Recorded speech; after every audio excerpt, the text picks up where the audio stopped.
Welcome to The Beat. Greetings from Detroit, Michigan. I am Jacob Soboroff in for Ari Melber. It is my favorite night of the year, election night in America, and we have got some very, very special coverage lined up for you right now on MS Now. Voters are heading to the polls tonight for primaries in 5 states, in Kansas and in Missouri, Virginia, Washington, and right here, right now in Michigan. We are live at a polling site at Wayne County Community College District's Northwest campus in the Motor City, and Michigan is a pivotal state.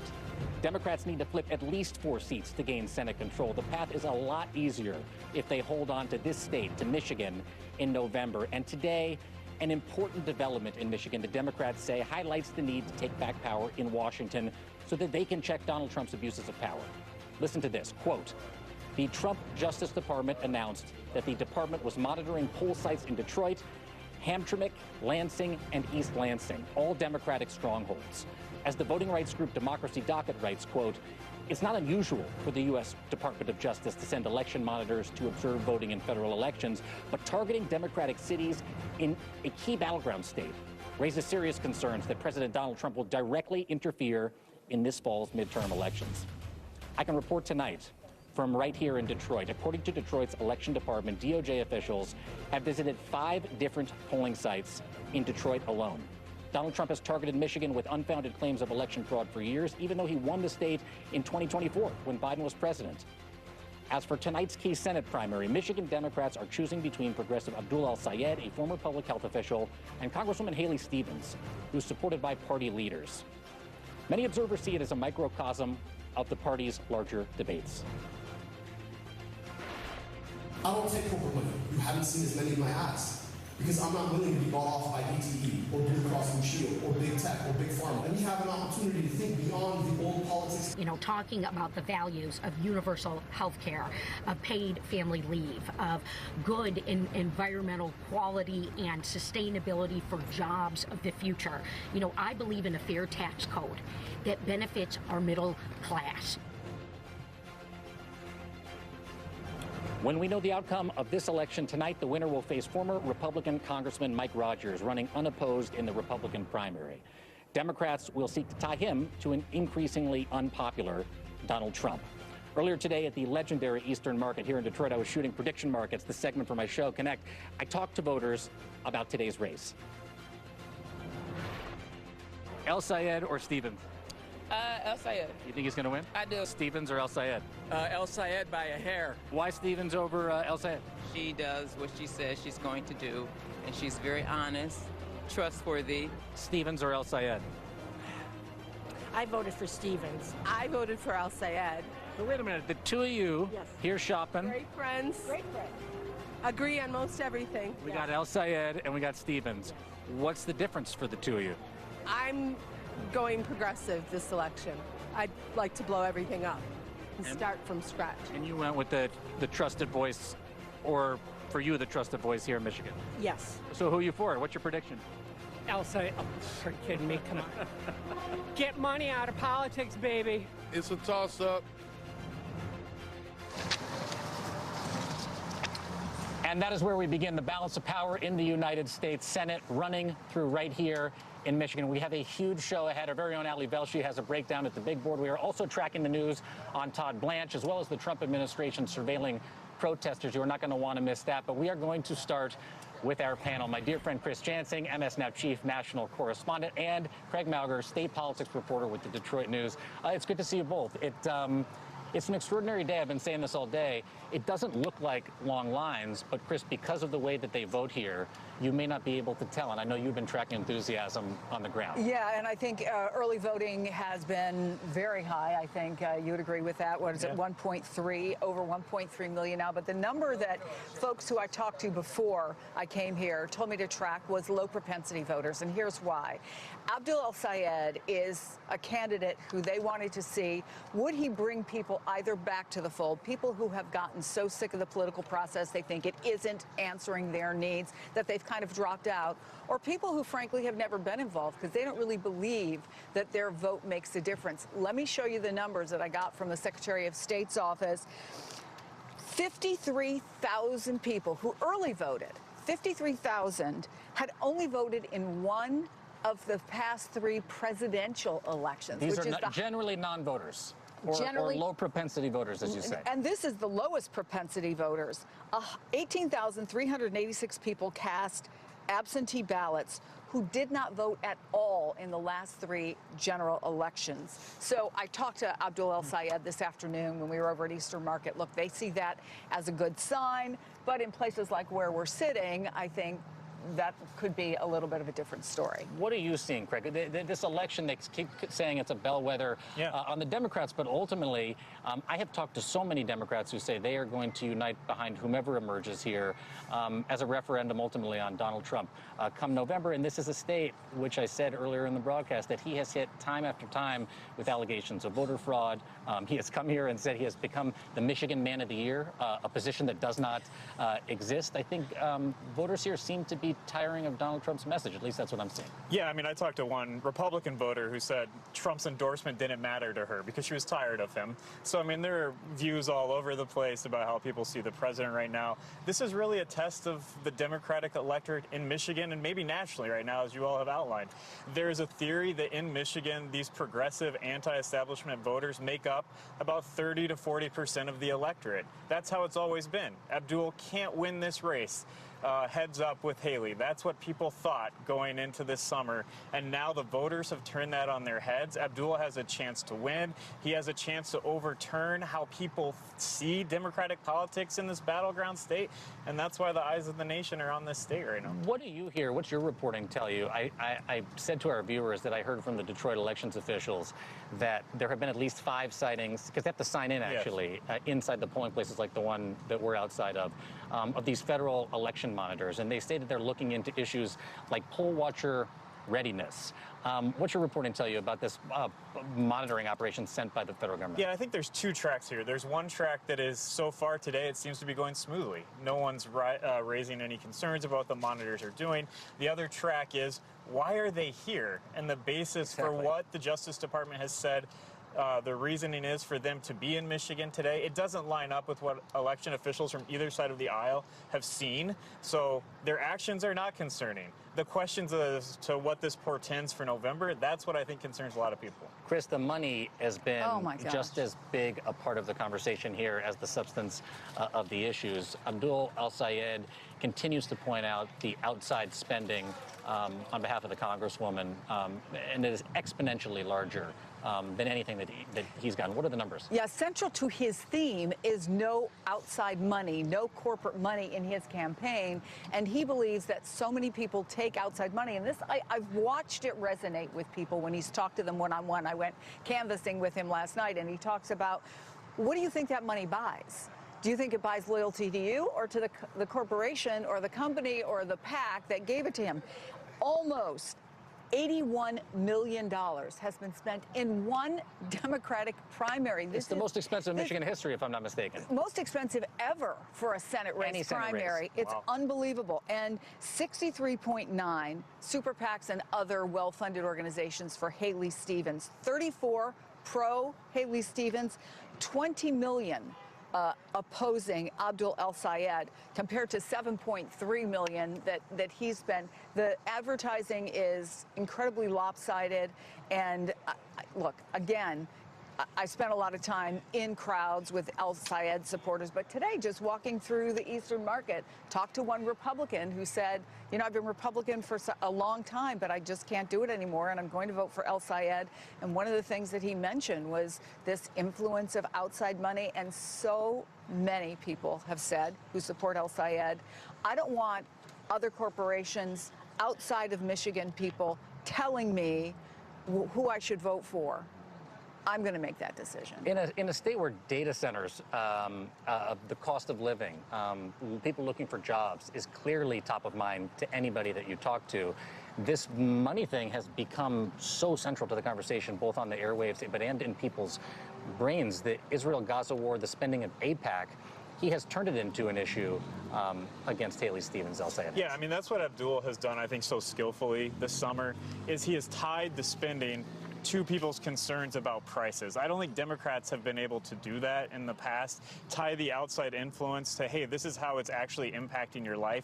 This utility company is supported Representative Stevens, in the past, this is the utility company that you're upset about. And Abdul has worked that angle so well. I've talked to numerous voters today who have tied that outside money to their own frustration with how the political system works. And it gets down to that question I think people will be asking in the fall. Is this a change election? Is this an anti-corruption election? Is it some combination of both? And if you're Abdul El-Sayed, he's kind of prepared for both of those possible outcomes this November. It really does feel extraordinary to be here in this moment. I know you'll be at his campaign headquarters tonight? I'll be at his campaign Okay, tonight. so everybody stick around because Chris Jansen will be there during the special when it kicks off with Rachel and the gang. Chris, Craig, thank you both so much. It's good to see you. Thanks for having us. Thank you. All right, I want to go right now to Ali Velshi, another one of my dear friends who's at the big board with the preview of tonight. Mr. Velshi, take it away. I'm so jealous of you, first of all. I've spent probably more time in Detroit, Michigan than most other places in America. Little trivia for you, my friend, since you do prediction markets. If you are sitting in Detroit, Michigan, and you look south, are you looking at Indiana or Ohio? Okay, don't answer it. I'll make you answer. The answer is when you are looking south from where you are right now, you know you're looking at Canada, right? Detroit is north of Canada. So that's number one.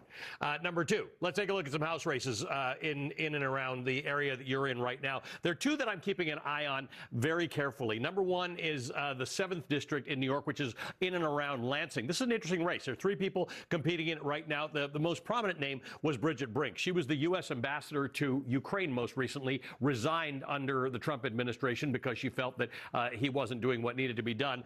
She's running against Matt Masdam. The two of them probably occupy a similar ideological lane versus William Lawrence, who's coming in that progressive lane. So we're going to watch very carefully, in addition to that state Senate race that you've just been talking about, what happens in Michigan 7. I also want to go to Michigan 13. This is part of Wayne County. It's where you are. It's Detroit and the southern part of Wayne County, in which an incumbent, Shri Thanadar, is being challenged by Donovan McKinney. Same thing, an incumbent being challenged by somebody from the left. We're going to see how that goes.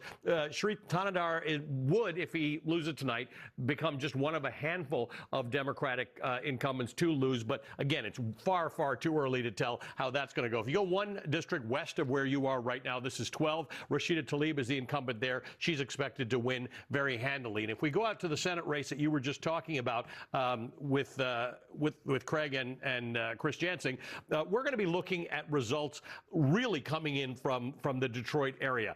This will be late. The bulk of the state's population is in the Detroit metro area.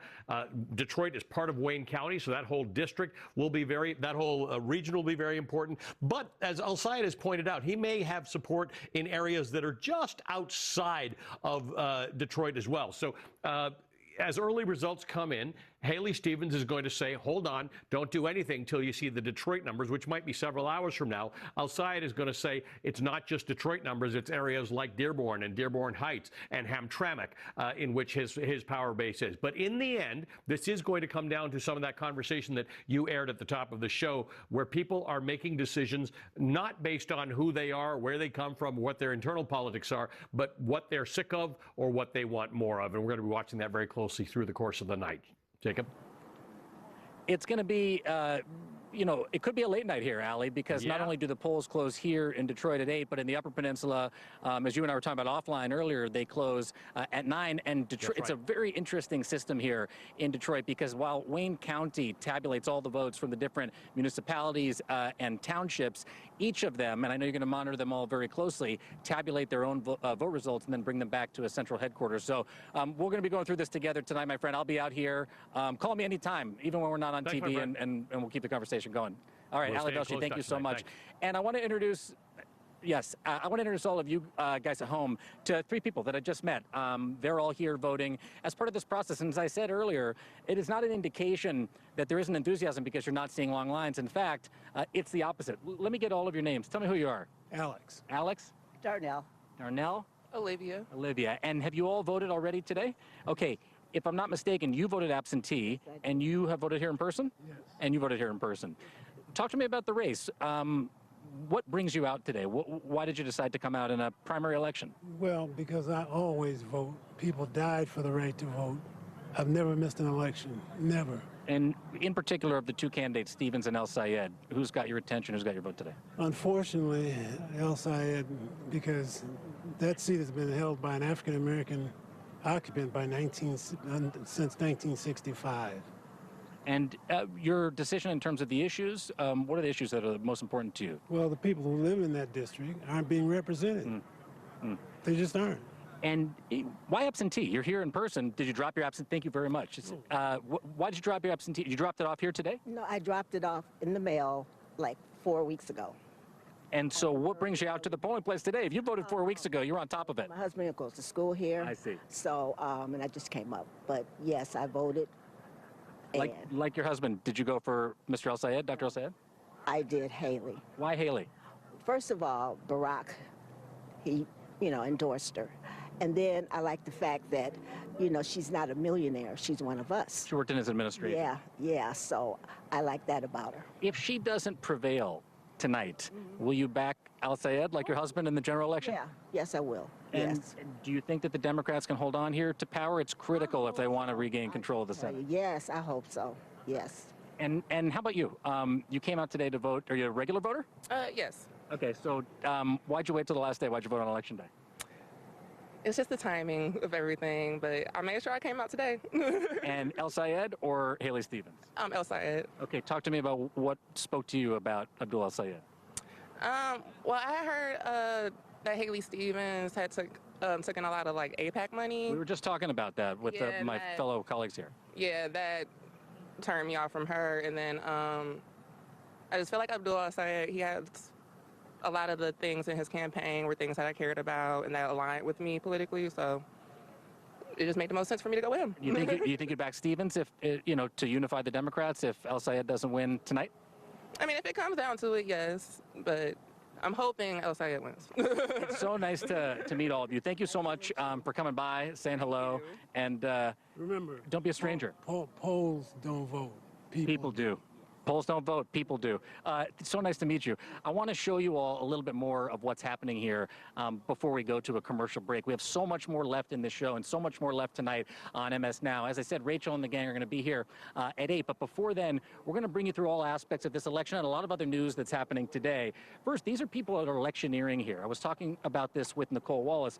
They're standing here to the last possible minute in order to tell people their opinions about the candidates in this race. Some of them, you're not even old enough to vote, right? You said you're 17 years old? Yes. What's your name again? Christian Harlan. How does it feel to be out here and watch people exercise their right to vote today?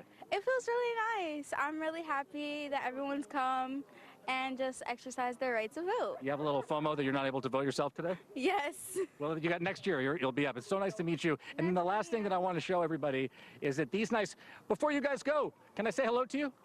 You guys are doing the curbside voting. How many people are showing up? You feel like that there's a large presence, a large turnout at the curbside vote today? Now, yes. Now there is. There's it a picked little up. bit of a rush. Yeah. Last minute rush. People seem to always want to wait till the last minute. Have you ever done anything like this before?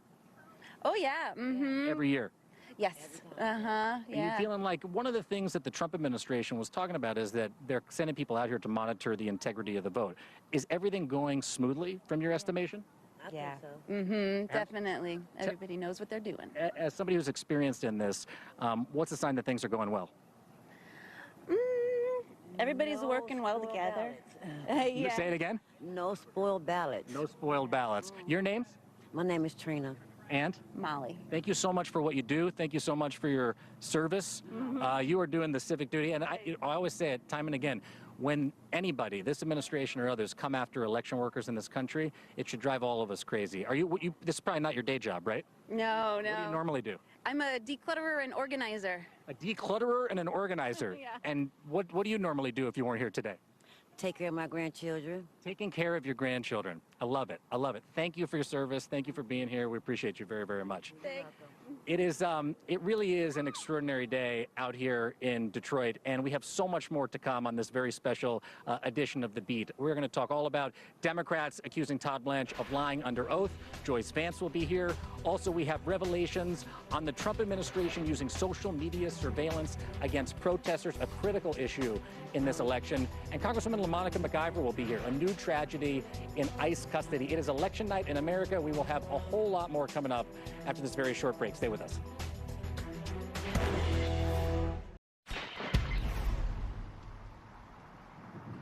It is Election Day in Detroit, and we are back. Just a moment ago, we heard a voter say that Barack Obama had endorsed Haley Stevens. I just want to correct that voter. That is incorrect. President Obama has not endorsed in this race, although he has endorsed her in the past.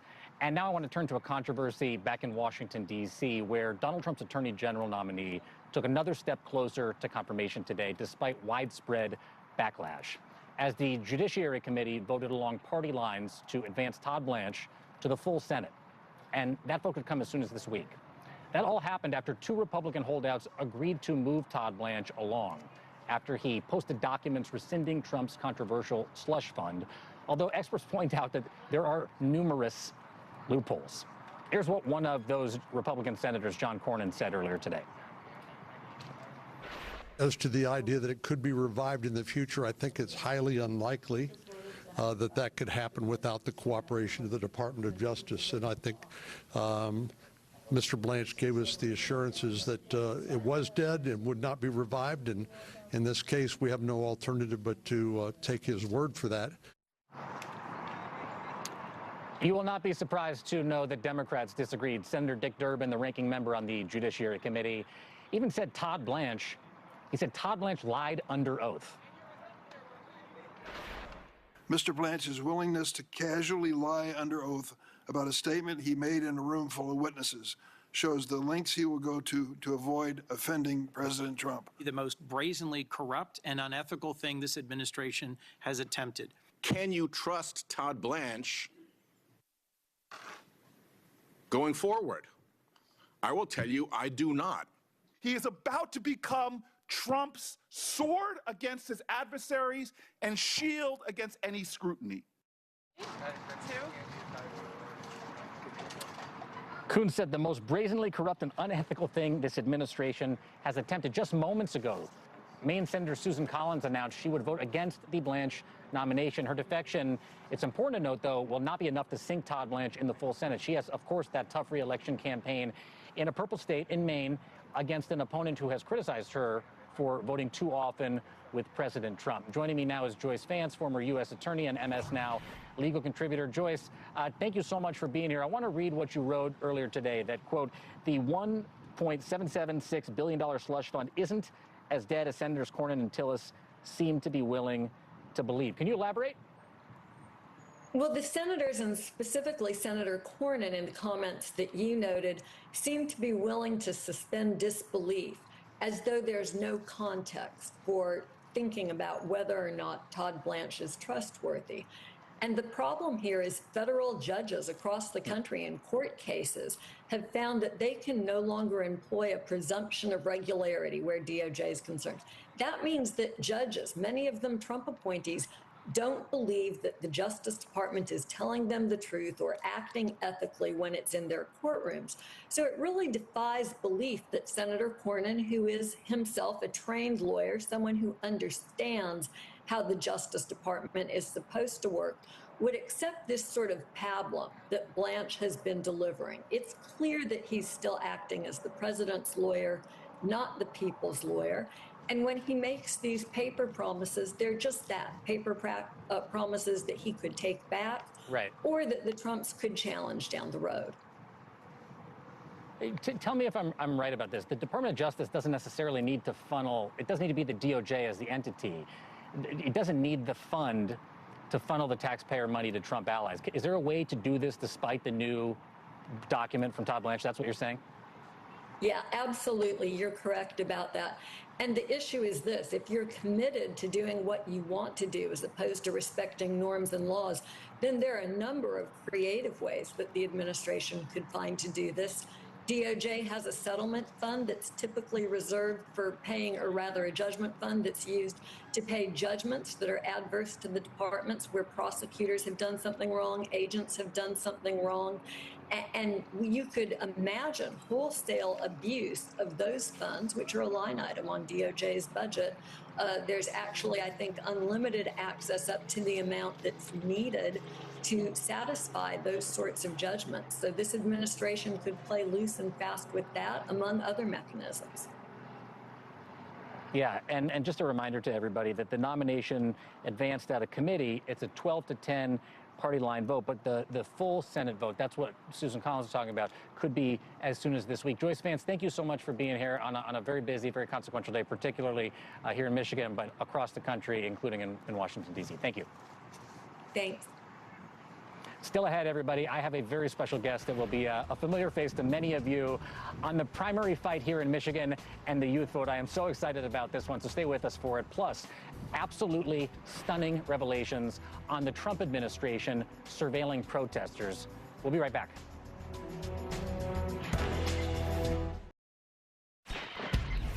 We need answers, we need justice, we need truth. For the folks who are highly vulnerable in detention, I am pleading and begging the legislators to help us so we can push to get them released as soon as possible. All right, listen up. This is important. Activists today are protesting the death of yet another person while in ICE custody in this country. It is part of a wave of backlash and a wave of revulsion to Donald Trump's deportation agenda that is driving turnout in this midterm season, including here in Michigan. His name is 39-year-old Edwin Lopez Cornejo, and he died while in ICE custody at Delaney Hall in New Jersey. That's a detention center that advocates say has inhumane living conditions. He had a 12-year-old daughter. ICE hasn't revealed the cause of his death, but during Donald Trump's second term, 54 people have died while in ICE custody. 54. Joining me now is Congresswoman LaMonica McIver, Democrat from New Jersey, where Delaney Hall is located. The congressman, you might remember, is facing federal charges from the Trump Justice Department after she and other Democratic politicians tried to visit Delaney Hall. You're looking at that exchange there in a bid to exercise just some oversight over that facility last year. Congresswoman, it's good to see you. And I want to start with this awful news. Another immigrant dying while in ICE custody at Delaney Hall. What do you know? What is your reaction here? Well, it's heartbreaking. It is, so sad. It's devastating, and it's truly disturbing, but it's not surprising, Jacob. This is a pattern, with this specific location, but also with the deaths that we see all across the country underneath Trump 2.0.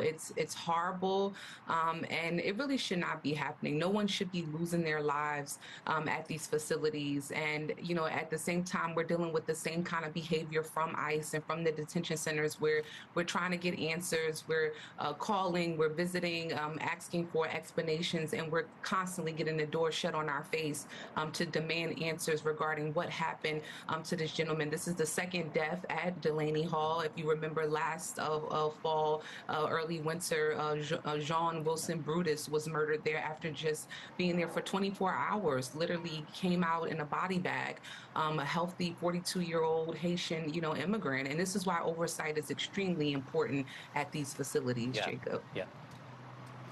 It's part of a pattern, and I spoke about it on my show this weekend. The ACLU has two new reports out, one about the conduct, and there's all this discovery of agents that have been out in the field and the racist language that they have used against people as they have gone across the country, but also alleged abuses inside these detention facilities like the one that we're talking about right now. You mentioned the word oversight. It's why I'm here in Michigan. If Democrats take back some power in the fall, how could oversight of these detention centers and honestly, ICE overall change?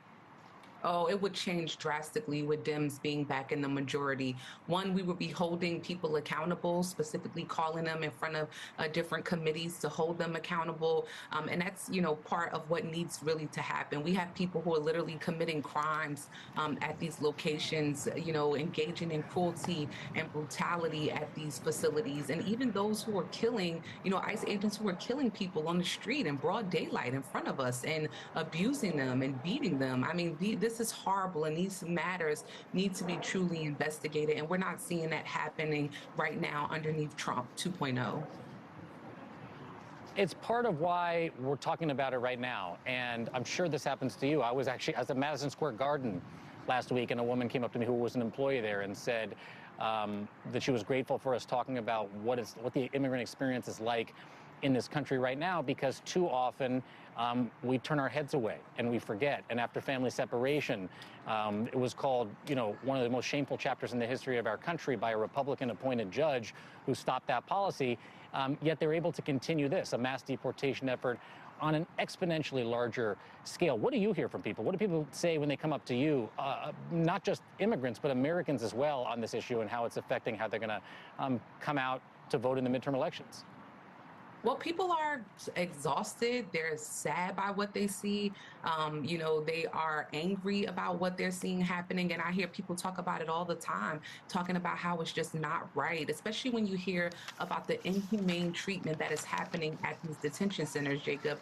I mean, people are literally being mistreated, abused, not given proper food, not given medical attention. And these are the kind of conditions that this country has talked about other countries doing for so long, about the brutality and the cruelty in these other countries. And now the United States of America has become one of those countries where they are using your tax dollars and public dollars to literally, participate in these inhumane activities and to implement cruelty. And it's just hurtful.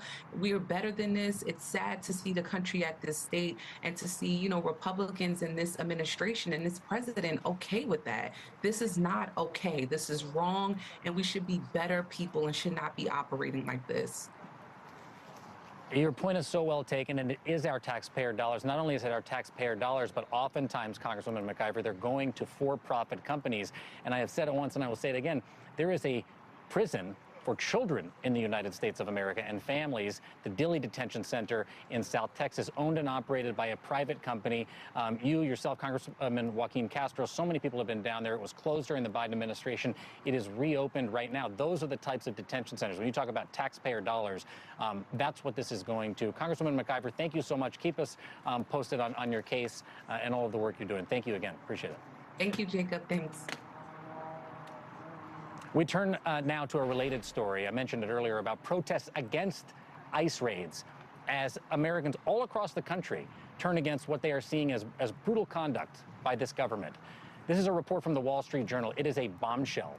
And it says ICE is actually, quote, weaponizing social media against its critics. They report this, quote, ICE has deployed around-the-clock digital dragnet to scour the public internet for speech that could endanger the agency's mission. But experts argue, quote, the approach has swept up people expressing opinions that are protected by the First Amendment.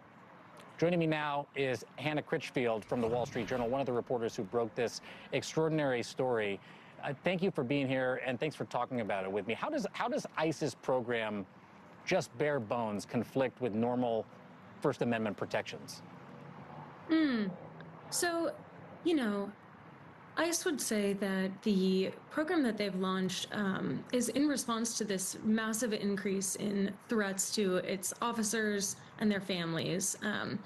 We spoke with folks that specialize in civil rights, defense attorneys, who said that at times ICE has cracked down on online speech that is actually protected by the First Amendment. Our reporting suggests that Reddit, one of these social media companies that ICE is monitoring through private contractors, at times pushed back because the agency had requested information about users who had posted speech that was critical of the federal government, but that Reddit determined was protected by the First Amendment. So it's, I think it really depends on who you ask how this program is being used. Right, and I guess ultimately that is sort of what is important to note about your reporting. I want to read some more of it. You say, to unmask anonymous online critics, the Department of Homeland Security has sent hundreds of subpoenas to social media companies. According to people familiar with the matter, its agents have tracked down Americans at work and on the road, asking them to sign letters acknowledging their online speech about ICE, quote, may be a crime. So what happens if you sign that letter? If ICE shows up at your office, what does that mean for these Americans? That's a great question. We spoke with experts and former agency officials who said that these letters appear to be a new thing. They were not familiar with them being used previously. And they inform posters that, this is what the law is. You may have broken the law. Sign this, and we may take it into consideration should you continue to break the law, I believe is a rough summary of what the letter says. And this is interesting. We don't know why these are being used now, but one of the things that came up with constitutional experts is that the bar for criminal violations for sharing an ICE officer's information is actually pretty high. You need to have evidence of criminal intent. And so some of the folks we talked to theorized that these letters might be a way for DHS to start to build a case. If a user continues to express the kind of conduct that they've expressed online and after signing that letter, it may be used to build evidence of criminal intent.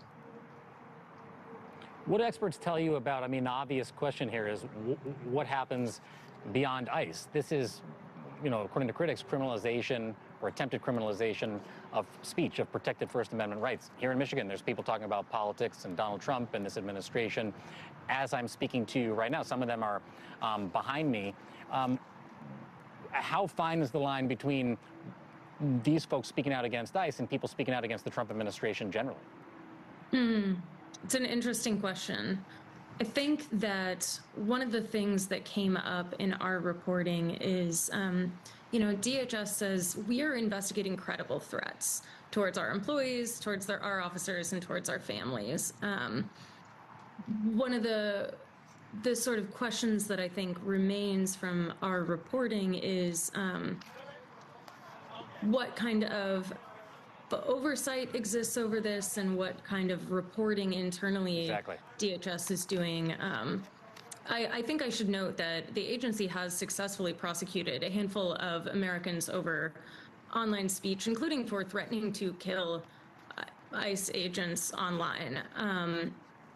But one of the things that came up in our reporting is that a handful of people we identified whose identities had been the subject of these subpoenas from DHS have not yet faced any charges. So DHS has their identities, but at this time, there hasn't been a criminal investigation or criminal charges filed beyond that. But the people that we spoke to said, there's still a chilling effect on their speech as a result of that. It's such a critically important point. No charges against, at least at this point, the people they're investigating. And if you care about democracy, you don't even have to care about ICE or what's happening in this country, although I urge you to. This is something that everybody should be paying attention to. This incredible reporting from Hannah Critchfield from the Wall Street Journal. Thank you so much. Thank you. Up next, I will have a very, very special guest here in Michigan to talk all about this critical primary. It'll put a smile on your face when you see him. Stay with us.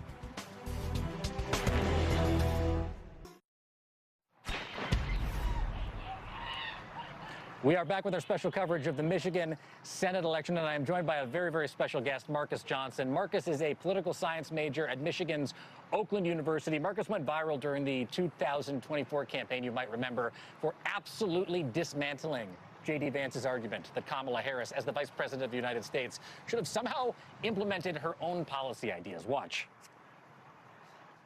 If anybody took high school civics class, they'd know what the vice president can do and what the vice president can do.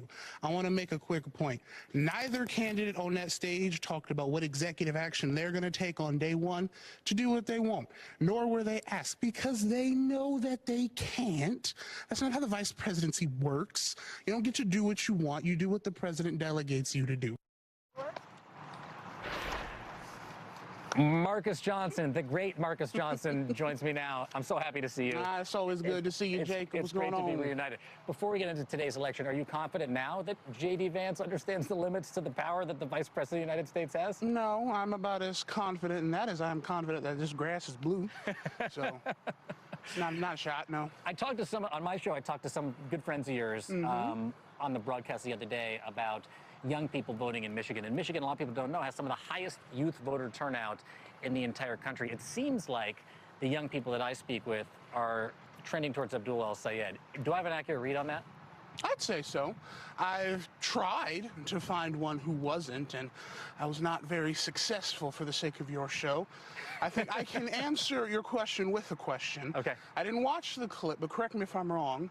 Did you reach out to the Congresswoman's office about how she's engaging with young voters? Hey, that's exactly right. We asked Congresswoman Stevens, who appeared with Rev Al on his show, to come on the show, but she didn't come on my show. Yeah, you didn't get much from that, did you? Well, why do you bring it up? Well, I only say that because it's sort of indicative of the experience young voters have had when it comes to the two candidates, who's engaging with younger voters. Young people don't feel like they're relating to Representative Stevens. No, and from my experience, I haven't really heard much from her. In a lot of youth circles, I know she's investing a lot of time in many other circles, especially the black community in Detroit. But as far as the youth circles go, I've not really heard much now. Abdul El-Sayed is talking a lot about big money interests, and he has been outspent by just an extraordinary margin when it comes to outside money, tens of millions of dollars to virtually none.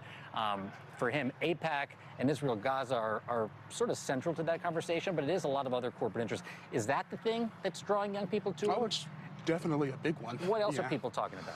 I think part of it is you have a generation that's not really pleased with the status quo. So you have to look at the candidates and ask who's representing the status quo that we don't want and who wants to change that. I invite you to evaluate the difference. Well, and that's the question, I guess, in the end. And I was at Eastern Market today. It was such an amazing place. It was so cool. And most of the people that I spoke with, even the ones who are going to go for Abdul El-Sayed, said to me, I'm going to go for Haley Stevens when it comes to the general election because we want to take down Mike Rogers. We want to take back the Senate. We want to stand up to Donald Trump. Are young people also in that category, or do you believe young people might stay home should Abdul El-Sayed not win tonight? I've talked to some who've told me they would rather see a term from Mike Rogers than to see Haley Stevens win. Wow. So, I'll let you take that information with what you can do with it. You parlayed your appearance with us on the vice presidential debate night into becoming the head of the student body president of Oakland University. And Oakland University, Oakland County is a critical place when it comes to the presidential election, but also to the midterms. What do you think, which way does Oakland County go in this election? I don't know. I would say Congresswoman Stevens has represented Oakland County in Congress for a long time.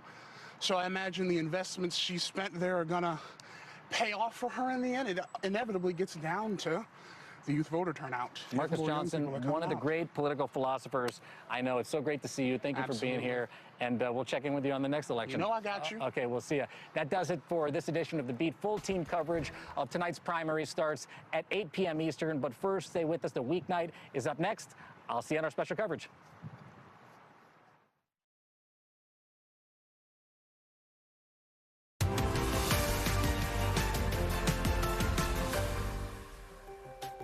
Good evening, friends, and welcome to The Weeknight. I'm Michael Steele with Simone Sanders Townsend and Eugene Daniels in for Luke. Breaking right now, it's primary night in America. We'll bring you live results and coverage on the ground in critical battleground races throughout the hour. Also breaking, Susan Collins is concerned enough and says she will vote against Todd Blanche's Attorney General nomination, following a shameful day from Republicans on the Senate Judiciary Committee. Also ahead, a stunning new accusation against the Trump family business. A major bank now saying it closed Trump Organization accounts over concerns of money laundering. Whew. We're going to start here, folks. Breaking right now. Polls have just closed in Virginia's primary elections. Results will start coming in at any moment. And when they do, we will have all the updates for you. We're going to constantly update the numbers on the bottom of your screens. And of course, we will be bringing you developments throughout the night as we get them. Later, polls will be closing in Kansas, Missouri, Washington State, and of course, Michigan. But we start tonight with a reminder of why these elections matter.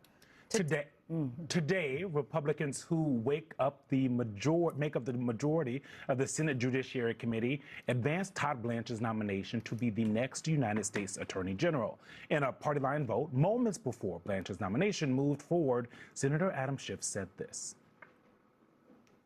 The problem with confirming Todd Blanche is that he has never been able to shed his role as criminal defense lawyer for Donald Trump. He just can't do it. He does not represent the American people now. He will never represent the American people. He will never do what's best for the American people. He will only do what's best for Donald Trump. 2 lame duck Republicans caved after spending weeks expressing deep concern over the tax immunity deal Trump's Justice Department made with the president and the so-called slush fund that was created to provide payouts to January 6th rioters. Eventually, though, senators just gave up with little to show for their efforts. Here's one of them, John Cornyn, Senator of Texas. Well, there's nothing we could do to rein in the president when he said he likes the fund and he wishes it still exists, but the fact of the matter, it's dead. And that's all we could do under these circumstances. Any Republican on the committee, folks, here's the bottom line, including Cornyn, single-handedly had the power to rein in Trump and get real concessions from the administration. But they absolutely refused to do it. Attention now turns to the full Senate, which could vote on Blanche's nomination by the end of the week. And at this hour, Republicans seem to be on track to confirm the president's former personal lawyer to the top law enforcement position in America. But breaking just a short moment or two ago, at least one Republican senator says she will not support Todd Blanche, Senator Susan Collins of Maine, a vulnerable Republican who's up for re-election. All of this is why we say once again, elections matter. This is where you play the biggest role. Tonight, we have the Honorable Judge Shira Shenlin with us, and we're excited to have a conversation with her. Elections matter. We've set it up at this table. We've had conversations about what this process was going to be like, and it has played itself out to a T in terms of Republicans sitting there going, oh, we need to see, we need to get information. Oh, no, I cannot pass on this at all. And then they have a little sidebar conversation. Everybody get all chummy, and they negotiate a way for them to capitulate. And don't get anything out of it. And don't get a daggone thing out of it. That is not a negotiation. That's not what you're supposed to get something. And they didn't get anything. Everything that they asked for was not on the table. You know, you have to give and take, but they almost got nothing. I think this is on this Tuesday night where we're looking at a Senate race in Michigan especially, and what's going to happen in November. This is why it matters who the leaders are. And this is why the Senate's in place, Simone. Yeah. This is absolutely why the Senate is in play, and I personally think this is why Susan Collins has come out saying she will not support Todd Blanche. Susan Collins in a very tight, I think tighter than she would like, race happening in Maine this fall. But here's the thing. I think voters see through all of this. I don't think voters are stupid, and I don't know if, matter of fact, I'm positive that Susan Collins alone will not stop Todd Blanche from becoming the next Attorney General of the United States of America. They can lose 2. They can lose 2. So they've lost Susan Collins right now. She's concerned, but we have not had there's not a vote on the floor yet, Judge. I would also put the politics in there. Lisa Murkowski is another senator could be 2 right out of there. Alaska. She could be number 2. Lisa Murkowski not up again until 29, I do believe. It hasn't said anything. Yes, Big hasn't quiet as said a a church word. mouse. If we just take a step back, there's the politics of this, which it's bad business, but there's also the fact that Todd Blanche has made questionable, shall we say, decisions as the Deputy Attorney General, as the acting Attorney General now.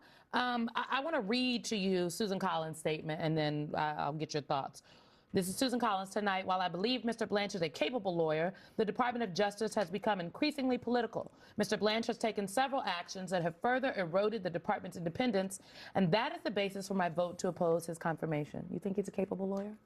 I do not think he's a capable lawyer. I think his performance as acting Attorney General has been shameful. That's why he is being investigated as we speak by 2 complaints to the New York grievance committee here for ethical violations. Two different cases are investigating this guy. Why would you have an attorney general who's being investigated for ethical violations? Now, what we don't talk about enough, we talk about this new negotiation thing. But hey, he approved these things in the first place. He helped write them. He gave the president a pass for $100 million possible dollars of back taxes owed. He wrote that.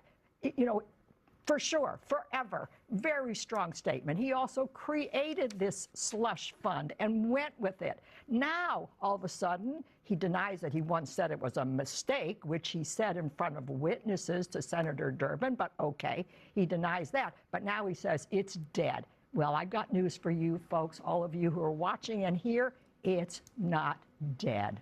It's alive. And it should be for a whole lot of reasons, especially all the ones you mentioned. It should be dead. It should be dead. And it should be clear to the American people it's dead. And that's the part that, you know, the lawyer side of my brain in looking at this said, wait a minute, Donald Trump was both the plaintiff and the defendant. Mm-hmm. And his lawyer represented both parties. The plaintiff, Donald Trump, the defendant, the president, and the government. So we were sitting here, he writes a judge, if this came before your court, when you stopped laughing at the lawyer in front of you, representing both interests, saying, hey, we've agreed, but then you look at the document and say, wait a minute, I see you've signed on behalf of the government, but you haven't, there's no signature for the plaintiff. Where's Donald Trump's signature in this? Because that's the piece that I don't understand. And Cornyn used to be a prosecutor. He's a lawyer. He understands what this means.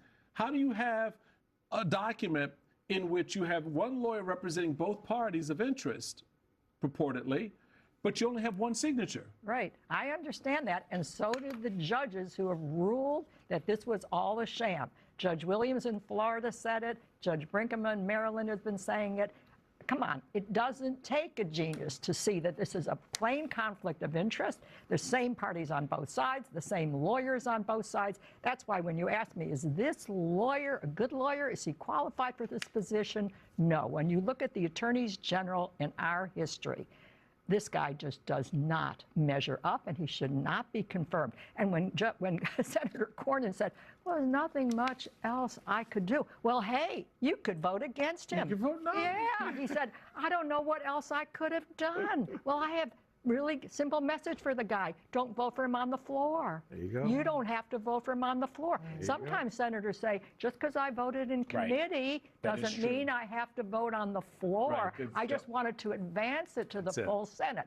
Okay, let's see if we can find another Republican, maybe two more, and that would be the end of it. But it really wouldn't be, because then he'd be acting attorney general for the remainder of the president's term. Which is why I said, Eugene, this was a win-win for Trump, by the way. Absolutely. He would remain acting attorney general, which is the same thing throughout the term. Now, you just have to know what's been going on at the DOJ. Lawyers have been leaving in droves. They can't even get young attorneys to go there. Leaving and being fired. Well, that too, for sure. From the DOJ. For sure. They fired the ones who worked on previous prosecutions, and the others are leaving voluntarily because they can't stand what they see. They can't get young lawyers to go there. Let's talk about the DOJ and kind of the damage that's already been done. Because, you know, there is one thing, the back and forth in the politics about whether or not Todd Blanchard is going to have the top job actually this time. But at the end of the day, the damage that has been done to the DOJ, within the DOJ, the ranks like you're talking, but also the respect that the ways in which judges believed the government when they would come before them. So I'm ready for that, having been a long-time judge. We used to believe in something called the presumption of regularity, which meant we trusted government attorneys. We trusted Department of Justice attorneys. That is dead. There is no trust left in the judiciary. Judge after judge has caught these people. What does that do to our justice system? That lack of trust? Not good. Not good. We've seen them get indictments that have been tossed out for failing to follow procedures. We've seen them have to admit that they never had a case. We just saw that with the reflecting pool. It was so embarrassing. This has happened over and over again. Indictments have been tossed. The Comey indictment was tossed. Maybe the second Comey indictment will be tossed. It's just not measuring up. These are not acting like professional attorneys. I've been stunned, and I think judges around the country, both appointed by Republican presidents and Democratic presidents and President Trump, have been ruling against what's going on. Judge, how long did you sit on the bench? Well, a total of 27 years. 27 years. Yeah. Before you became a judge, what did you do? I was a federal prosecutor in the Southern District of New York. There you go. So, I have to imagine. well, I got to fix that. Eastern District of New York. Eastern District of New York. Yeah, for prosecutor, yeah. So I just have to imagine, could you ever have fathomed that something like this, not just Todd Blanche, but what the Justice Department is doing, going after ordinary Americans, I would argue attempting to criminalize ordinary life for the whims of one fickle man. Did you ever think that what we are seeing right now on such a large scale would have been possible in this Justice Department? No, I would not have thought so, because the Justice Department performed its job to the highest ethical standards. And you said ordinary Americans, not quite so. This has been retribution against people that he perceived of as his political enemies. What else was Tish James? Because she brought a serious civil case against him, which he lost. You know, who is Comey? Comey was the FBI guy who wouldn't do what Trump wanted. But then the sandwich guy is somebody that he didn't even know. Dan, Mr. Hearn, someone that I just think Fair enough, but it's both. So the fact that, I guess I asked that question because now we're here. What is your advice to those young lawyers that don't want to go in the Justice Department, right? To those folks out there that still want to do good work, that are looking at this and says, this is not what I want to participate in. They can't sit. I would argue they couldn't sit on the sidelines, but I've never been a judge and I'm not a lawyer. What would you advise them to do as someone that your long tenured career and someone who I know the people in the legal community, they really respect you? Thank you. Well, first of all, my first advice would be do not go to this Justice Department. It will just hurt your career path. People will not look at it as a good first job. So you need to go to a good firm and learn the trade, or you need to go to a public interest operation that is challenging this administration. But whatever, or you can go to a local prosecutor and learn to be a good prosecutor, but don't come near this Justice Department or the U.S. attorneys that he has appointed around the country who are also not qualified, just like Todd Blanche is not qualified. I'd like to, kind of bring a little bow, if I would, to this conversation, because we started out with Susan quoting Susan Collins, noting that she believed that Mr. Blanche was a capable lawyer. My buddy Matt Lewis wrote a piece at Notice in which he talks about why Tillis and Cornyn caved. He noted there are a million reasons why a serious legislator would come to the conclusion that Blanche has not demonstrated the independence, judgment, or character, meaning he's not capable, to deserve becoming the Attorney General of the United States of America. And yet, these two Republican senators who wanted to make a big show of clutching their pearls and wringing their hands now say they will support his nomination. Even if Cornyn and Tillis aren't the sort to seek revenge, they at least shouldn't feel compelled to do Trump any favors or give him and his minions the benefit of the doubt.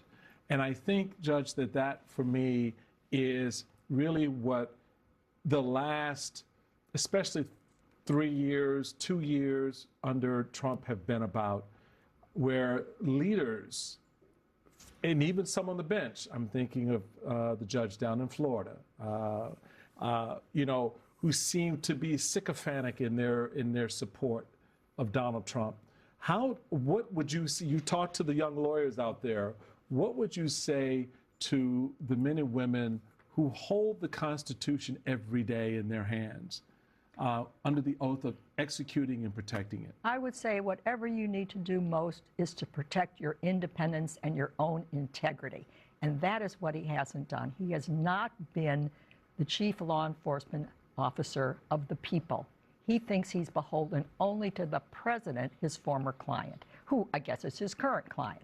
But that's wrong. The head of the Justice Department works for the people of the United States. They come first. That should be who he cared about. It seems he didn't. It seems he cared to please his master, and that's a really big problem. It is not what we should expect from a highly placed person in the legal profession. So thank you for that bow that we put around this. There you go. Good at that. She tied it very nicely, folks. She really did. The Honorable Judge Shira Scheindlin, thank you so much for being with us. Stay with us, folks. After the break, we'll have live results from Virginia's primary races and discuss the consequential Democratic primary for U.S. Senate in Michigan, which could help decide control of the chamber this November. Yeah, it's going to be good. You're staying with us, watching the weeknight. That's the tease. That's the tease.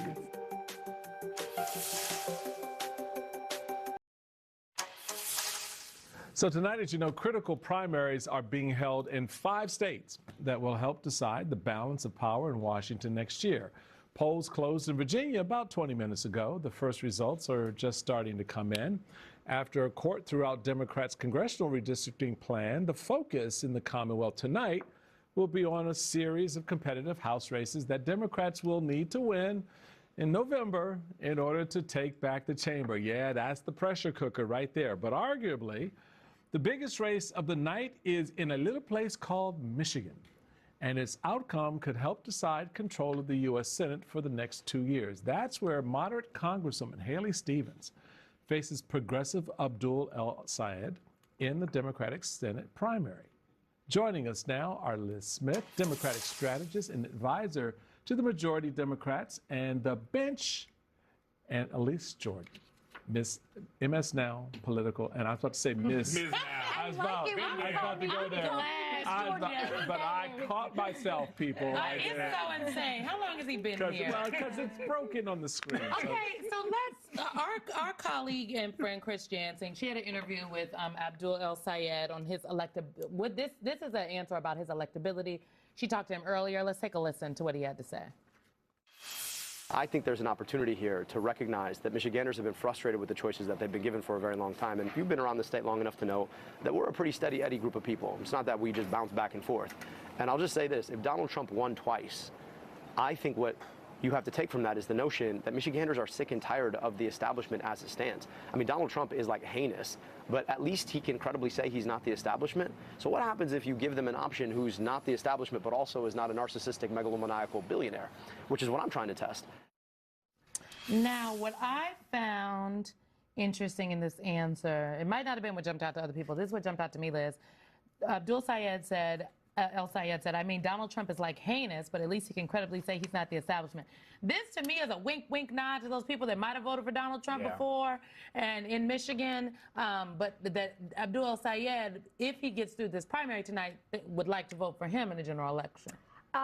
It is, and he's not entirely wrong. I think if you looked at the 2024 election and have talked to voters since then, they would tell you, Democratic voters, that they are sick and tired of the establishment. They're sick of the status quo. They want something different. So, you know, what did the geniuses at the DSCC do? They went and found the most typical politician you could. They recruited based on resume. 4-term congresswoman, tons of relationships in D.C., could raise gobs of money. Guess what? People do not vote on resumes anymore. They want someone who can speak to the anger, who can call for change, who can, you know, excite them to go out and vote.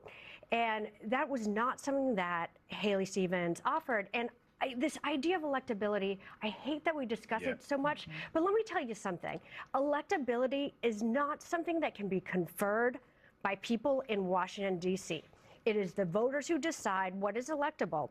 And what is electable, more electable in this cycle, at least in this Democratic primary, is someone who understands the anger that voters feel versus someone who is just presenting a traditional political resume. You know, one of the things that I have heard over and over again as I've been talking to people on the ground in Michigan over the last weeks, but definitely the last few days in preparation for today, is that there's a big frustration, a strong frustration at the establishment, at the DSCC, at Chuck Schumer, at Gillibrand, at the folks who came in and kind of tried to pick their own candidate instead of letting it happen.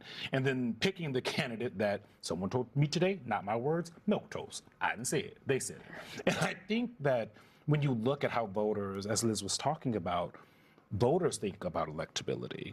The idea that everyone in D.C. knows better than both the strategists on the ground in these states and, more importantly, the voters on the ground in these states, it's no longer rings true. People are not accepting the idea that you can tell me, as a person who lives in the state, who is electable.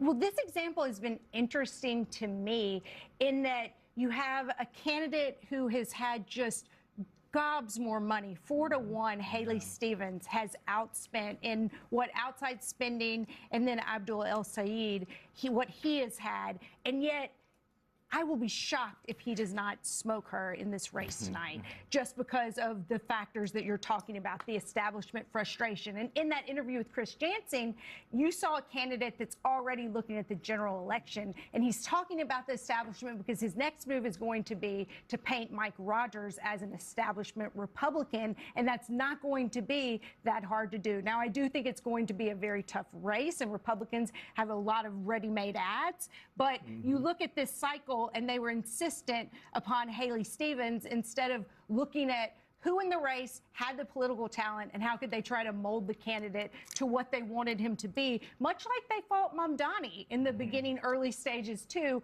when it clearly he had a political gift. And Mike Rogers has been just walking through the daffodils with no one attacking him. And we should note, Mr. Chairman, the voters are voting right now, and so we don't know what they're going to do in the primary. I know what the polls say, but we don't you know, if the polls voted Bernie Sanders would, if the polls don't always tell the truth. No, polls don't because polls don't vote. People do, but the only people who are voting are the people you turn out. And so there, you begin to understand that this is a process. I just had, listening to you, Liz, just an enormously wonderful flashback. I'm scared. Welcome to my Tea Party. Wait, I was going to say that. Oh, my God. Because what you described is exactly what I heard in the first meeting I had with Tea Party representatives from around the country. 50 of them came to Washington to meet with me in about March, April of 2010, and they were PO'd. And everything you said about the establishment, the size of government, no one's listening to me, my voice is not heard, no one gives a damn about me, you guys just take money from me and I don't get anything in return. That then with the Tea Party, of course, was built around the idea of constitutional norms and principles that Republican had advocated but had abdicated along the way. So for the Democrats, welcome to my Tea Party, because that's where you are. Now, don't get it twisted. What you're seeing emerge, and I said this when you had Occupy Wall Street, which rose at the same time, it just flatlined a lot sooner. But that element that you're seeing now inside the Democratic Party has been there since before 2006. Yeah. It gave rise to your boss man, Bernie Sanders. Bernie Sanders, yeah. And it was why in 2016 you had electors out there, voters, who said, I like both Bernie Sanders and Donald Trump. Yes. And what are we talking about tonight? We're talking about the combination, Elise knows this from her work in the focus groups that she does. We're talking about a combination of voters who are going to decide who the next senator of this state is going to be. So with that as the backdrop to my question, I don't have a question. All right? Because I really want, because you and I think are on the same page here, so I just turn it to you. Well, and you know what, Chairman, I was coming in here tonight and I was going to say, I finally feel like we are actually having our Democratic Tea Party moment, and that's something that you know a lot about from 2010. And when, again, the Republican establishment put up all these credential candidates, everyone with all the degrees, everything, and what Republican voters said was, we are so pissed, we are so disenchanted with these choices, we would rather burn the house down than vote for these people. They said they would rather give us a witch. Yeah. They did elect somebody that had to do the video, I am not a witch. Here's the thing I think is interesting. There is nuance here, though, because not every candidate that the Democratic Senatorial Campaign Committee has selected is one that the voters have rejected. Right. Correct. The people won't be honest and say it, but I know on good authority that those senators privately told me that Tallarico was their guy, okay? And Tallarico won out in Texas. There are other candidates that, I mean, I think in Maine and Michigan are two very clear examples of where Chuck Schumer got it wrong, but there are places where Chuck Schumer got it right. The question is, are they close to where the voters are now? Right. Can they still, is their picker off or is their picker on? And I think we're gonna see what it looks like in this when it comes to tonight and then in the general election. Here's the thing, though. I do think that it's a Tea Party moment, but this has been brewing. Yes, Occupy Wall Street, but people have been building over the course of the last couple of cycles. When I worked for Senator Sanders in 2015, 2016, the things that he was saying and talking about were, as y'all know, they were on the fringe at the time. Now, many of those things have become mainstream conversation to the point where you have the Mamdanis, the Alexandria Ocasio-Cortezes, the Ayanna Pressley. Ayanna Pressley is run sometime in the vein, the Congresswoman, in the vein of that. Now you've got the Senate race that we're looking at right here in Michigan. It's true for Trump, too, because that was the fringe of where Republicans were on, tariffs and things like that. Yeah, and now it's coming into the mainstream. So I think voters are not necessarily voting for not even necessarily. In my opinion, they're not voting for democratic socialist establishment. They're voting for the fighters. That's an important point to make. I was just at the Democratic Socialist Association. I was at their summit on Friday, and how many people were there? It was 900 people. They have 120,000 people in their organization, so they're not as big as everyone thinks. But I think we focus too much on the labels. I think the voters, like Simone is saying, they're not focusing on the labels as much. They want someone who's going to tussle, and they want someone to be the avatar of their pain and anger. As long as it's not in the mode of witchcraft and abolishing Thanksgiving. Right. And as long as it's ideas that are more you can't be saying you're going to abolish Thanksgiving in a football state. We got to wrap it. You get one last word. But yes. Yes, and so this is what the problem is now we are going into a general election where a lot of Michiganders will see Mike Rogers on one end and likely Abdul El-Sayed on the other end and not see where their politics are. Well, and I think it is going to be a very big test. And you know what? It is the first big test for the far left in a swing state. Yeah. Well, Liz Smith, Elise Jordan, we could do this all night. We will be doing this all night. We're going to continue this conversation in just a moment. MS Now's Jacob Soboroff and Ali Vitale are live on the ground in Michigan for us. Keep it right here, folks, on the weeknight.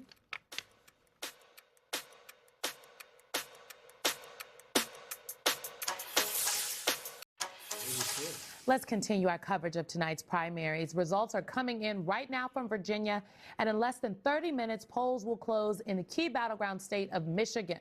Okay, let's go straight to Detroit, where we have Ali Vitale, who's the host of Way Too Early, and MS Now senior Hill correspondent standing by.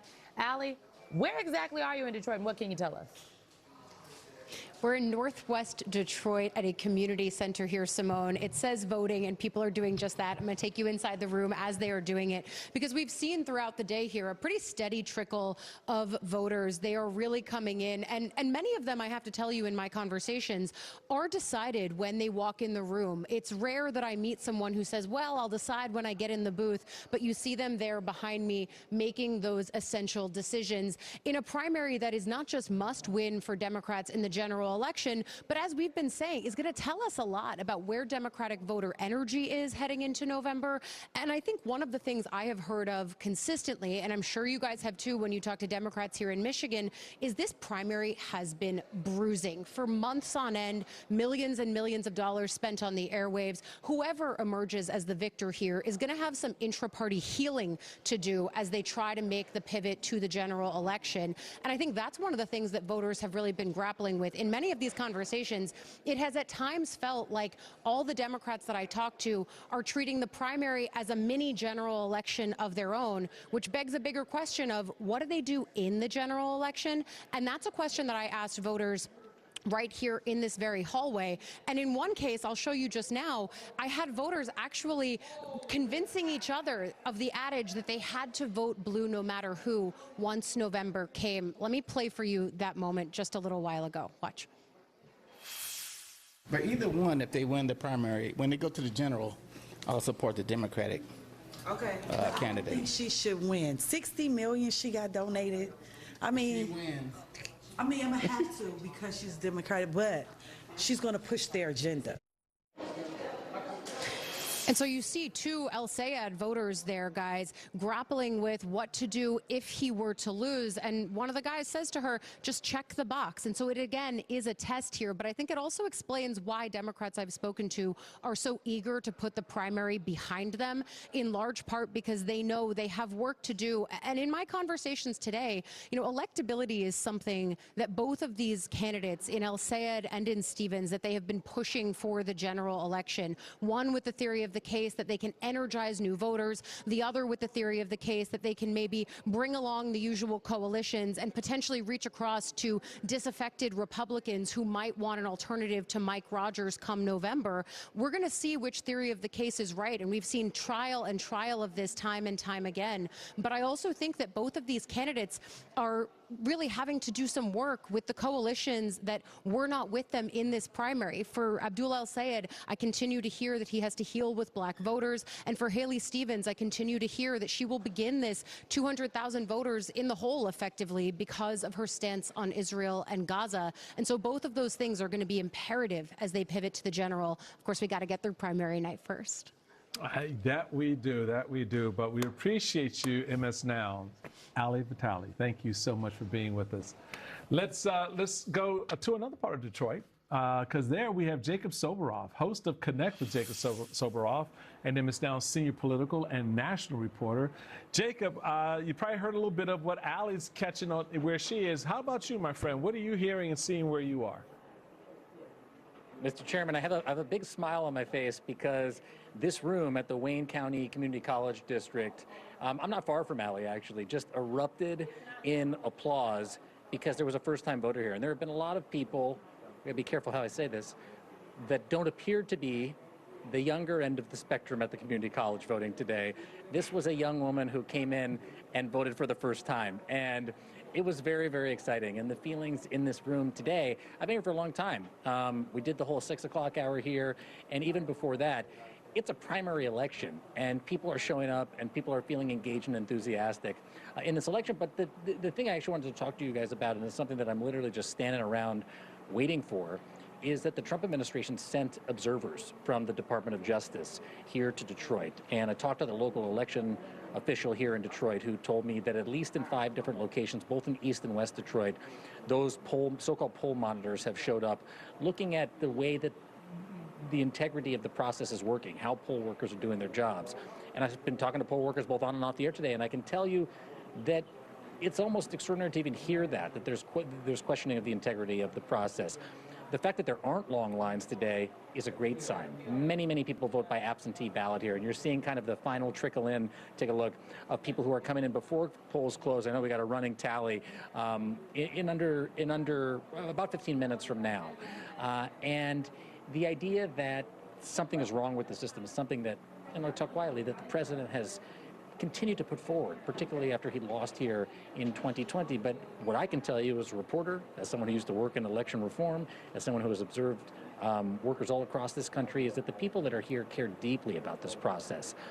And this is not their full-time job. They do it as volunteers. They do it because they're passionate about it. They do it because they care about democracy. And whether the people that are showing up here are for Stevens or for Abdul El-Sayed today, they're here because they care about the democratic process. And most of them that I talk to say that they'll cross over to the other candidate who doesn't win today in order to take on the president and the Republicans in the general election come November here. MS Now's Jacob Soboroff. We will be talking to you all evening, my friend. Thank you so much. There's no doubt. Go ahead. I have been texting people all day long, and I just want to read something that I just got in. I asked some folks, like, how is it looking, especially with, like, young voters, like, what are they seeing, the anecdotal evidence as we get numbers actually in. In line with my expectations, Detroit turnout on election day to this person looks pretty meh. They have been working in politics in Michigan forever. Youth turnout seems to be at pretty significantly more 18 to 34-year-olds voting than voters in Detroit. I said, is double digits for El-Sayed a possibility? Because I talked to this person about where those polls were. Yes, it's in the realm of possibility, but I'd probably take the under on +10. And I think what I'm hearing from other people is kind of the same thing, is that this seems like we're moving in one direction. But there is someone I talked to who's probably maybe more moderate, who said at the end of the day, black voters and older voters still came out today. And so that who they voted for, right, we assume that it's moderate, assume that that's for Haley. It's going to be really interesting. I do think it seems like the numbers are going for El-Sayed, but she has a chance here still. We real quick on that. You saw the piece with the two young they were Americans, El-Sayed both of them. El-Sayed. I think, I hate playing that game, and I used to tell people all the time, please do not try to second guess voters. Do not try to assume anything about any block of voters. You have to put in the work. He put in the work. So did well, she. I will So note the did people on she. the ground feel like they did not put in the work that they should have, and there's a lot of work for both of them to do if either one of them advance to the general election. Can I talked to State Representative Christian Grant today. She's a state representative, represents parts of Grand Rapids and parts of Wyoming County. And I asked her, I said, what's your take about what's happening on the ground? And it was so interesting. She said, she just had this conversation with our staff last night about how it looks like El Sayed is going to, make some inroads. And she said that it is not because people are voting for DSA or they are voting for a fighter. And she said, and I'll end it here, as someone that knows Haley personally, she said, look, the campaign, the energy was different. And I think people are responding to his energy and what he's saying. And so we will see what happens up because tonight. the Republicans are ready for whoever comes in. That's what, trust me, the ones I We'll talked be to, talking about they this ready. all night. Y'all will be on all night. After the break, though, one of the main banks working with the Trump organization, when we saw this story, we were like, what? Well, that bank said it closed several accounts linked to the Trump's businesses because of money laundering concerns. We'll have the Weeknight returns.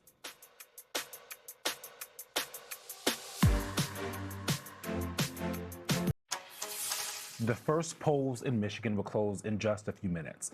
And tonight, we're learning new details about an issue mobilizing many Democratic primary voters. You guys probably care about this.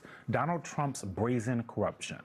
Capital One has just revealed in court that it closed hundreds of Trump Organization bank accounts a few years ago, not in retaliation for the January 6th insurrection as Trump has claimed, but actually over money laundering concerns, something the Trump Organization says is completely baseless. That revelation comes on the heels of the latest Trump money-making scheme. As of Saturday, people can now buy early access to the president's potentially market-shaping Truth Social posts for a measly fee of up to $100,000 a month. Simone, I'm just going to let you free here because I know you have. I was saying in the break, I said I'm going to save it for TV. I don't know if people remember, but last year, Eric Trump and the other Trump children we're talking about the fact that they were debanked, and they were claiming that these banks debanked them because they were against, their father, and they actually filed a lawsuit. Well, the reason we now know this information is because of that lawsuit.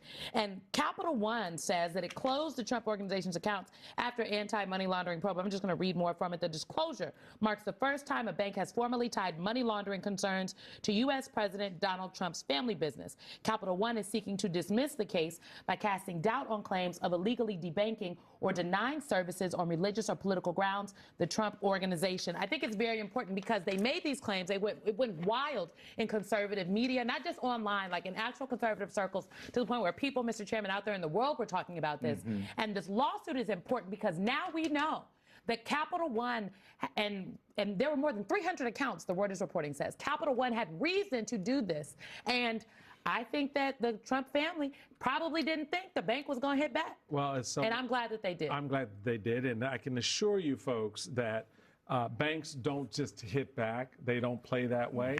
As someone who has former bank officials in his family, I can tell you firsthand that when a bank decides to shut down and close an account, it is for very, very clear and obvious reasons because banks are always, you may not know it, but your accounts that you have, just a little checking account you got, banks monitor that activity very closely.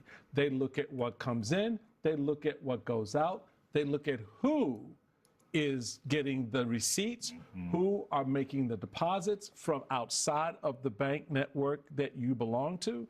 So the fact that Capital One, which is a very careful bank, I know again firsthand, this says a lot. There's a lot of flags here.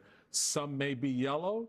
Obviously, there were some red ones, to your point, Simone. And I just think that what it says to me, again, folks, when you're engaging in activity in which third parties walk away feeling that there's a criminal enterprise associated with that, there's a problem. And when you're the President of the United States, and it involves you and your family, it's a bigger problem for the country. This happened in 2021, by the way, and they didn't file a suit until 2025. One of the things I think, if you want to zoom out, because the corruption's all over the place, this is an AP story from April. President Donald Trump's social media post. Graphs showing the price of oil dropping from $102 a barrel down to less than $95 a barrel after Trump announced a ceasefire on Truth Social. All of this is connected. All of it's connected. That does it for the weeknight. We'll see you back here tomorrow at 7 p.m. Eastern. Virginia Governor Abigail Spanberger joins the show. Don't go anywhere, folks. We're just minutes away from the next round of polls closing, and MS Now has special coverage all night. Simone and I will join Rachel Maddow and the team for live analysis with Ali Velshi at the big board. And then later, Eugene, our man, joins Jackie Alemany and Jonathan Capehart to continue coverage late into the night. That all starts right here on MS Now after a quick break. Have a good night, folks. Stay with us, though. Don't go anywhere.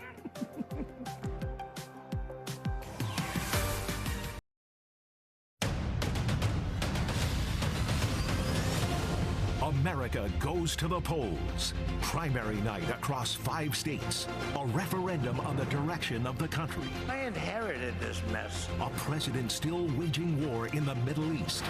With falling poll numbers and rising prices at home. What is going on here? I can't afford this no more. Tonight, establishment Democrats face another reckoning in Michigan. I am your voice. Against an insurgent challenge from the left. We won't back down. With 91 days to the November 3rd midterm elections. We can only lose the midterms if we allow ourselves to lose the midterms. Rachel Maddow, Nicole Wallace, Chris Hayes, Lawrence O'Donnell, Michael Steele, Simone Sanders Townsend, Stephanie Rule, Jacob Soboroff, Peter Alexander, and Ali Velshi at the big board. All here for MS Now's special primary election night coverage. We the People 2026.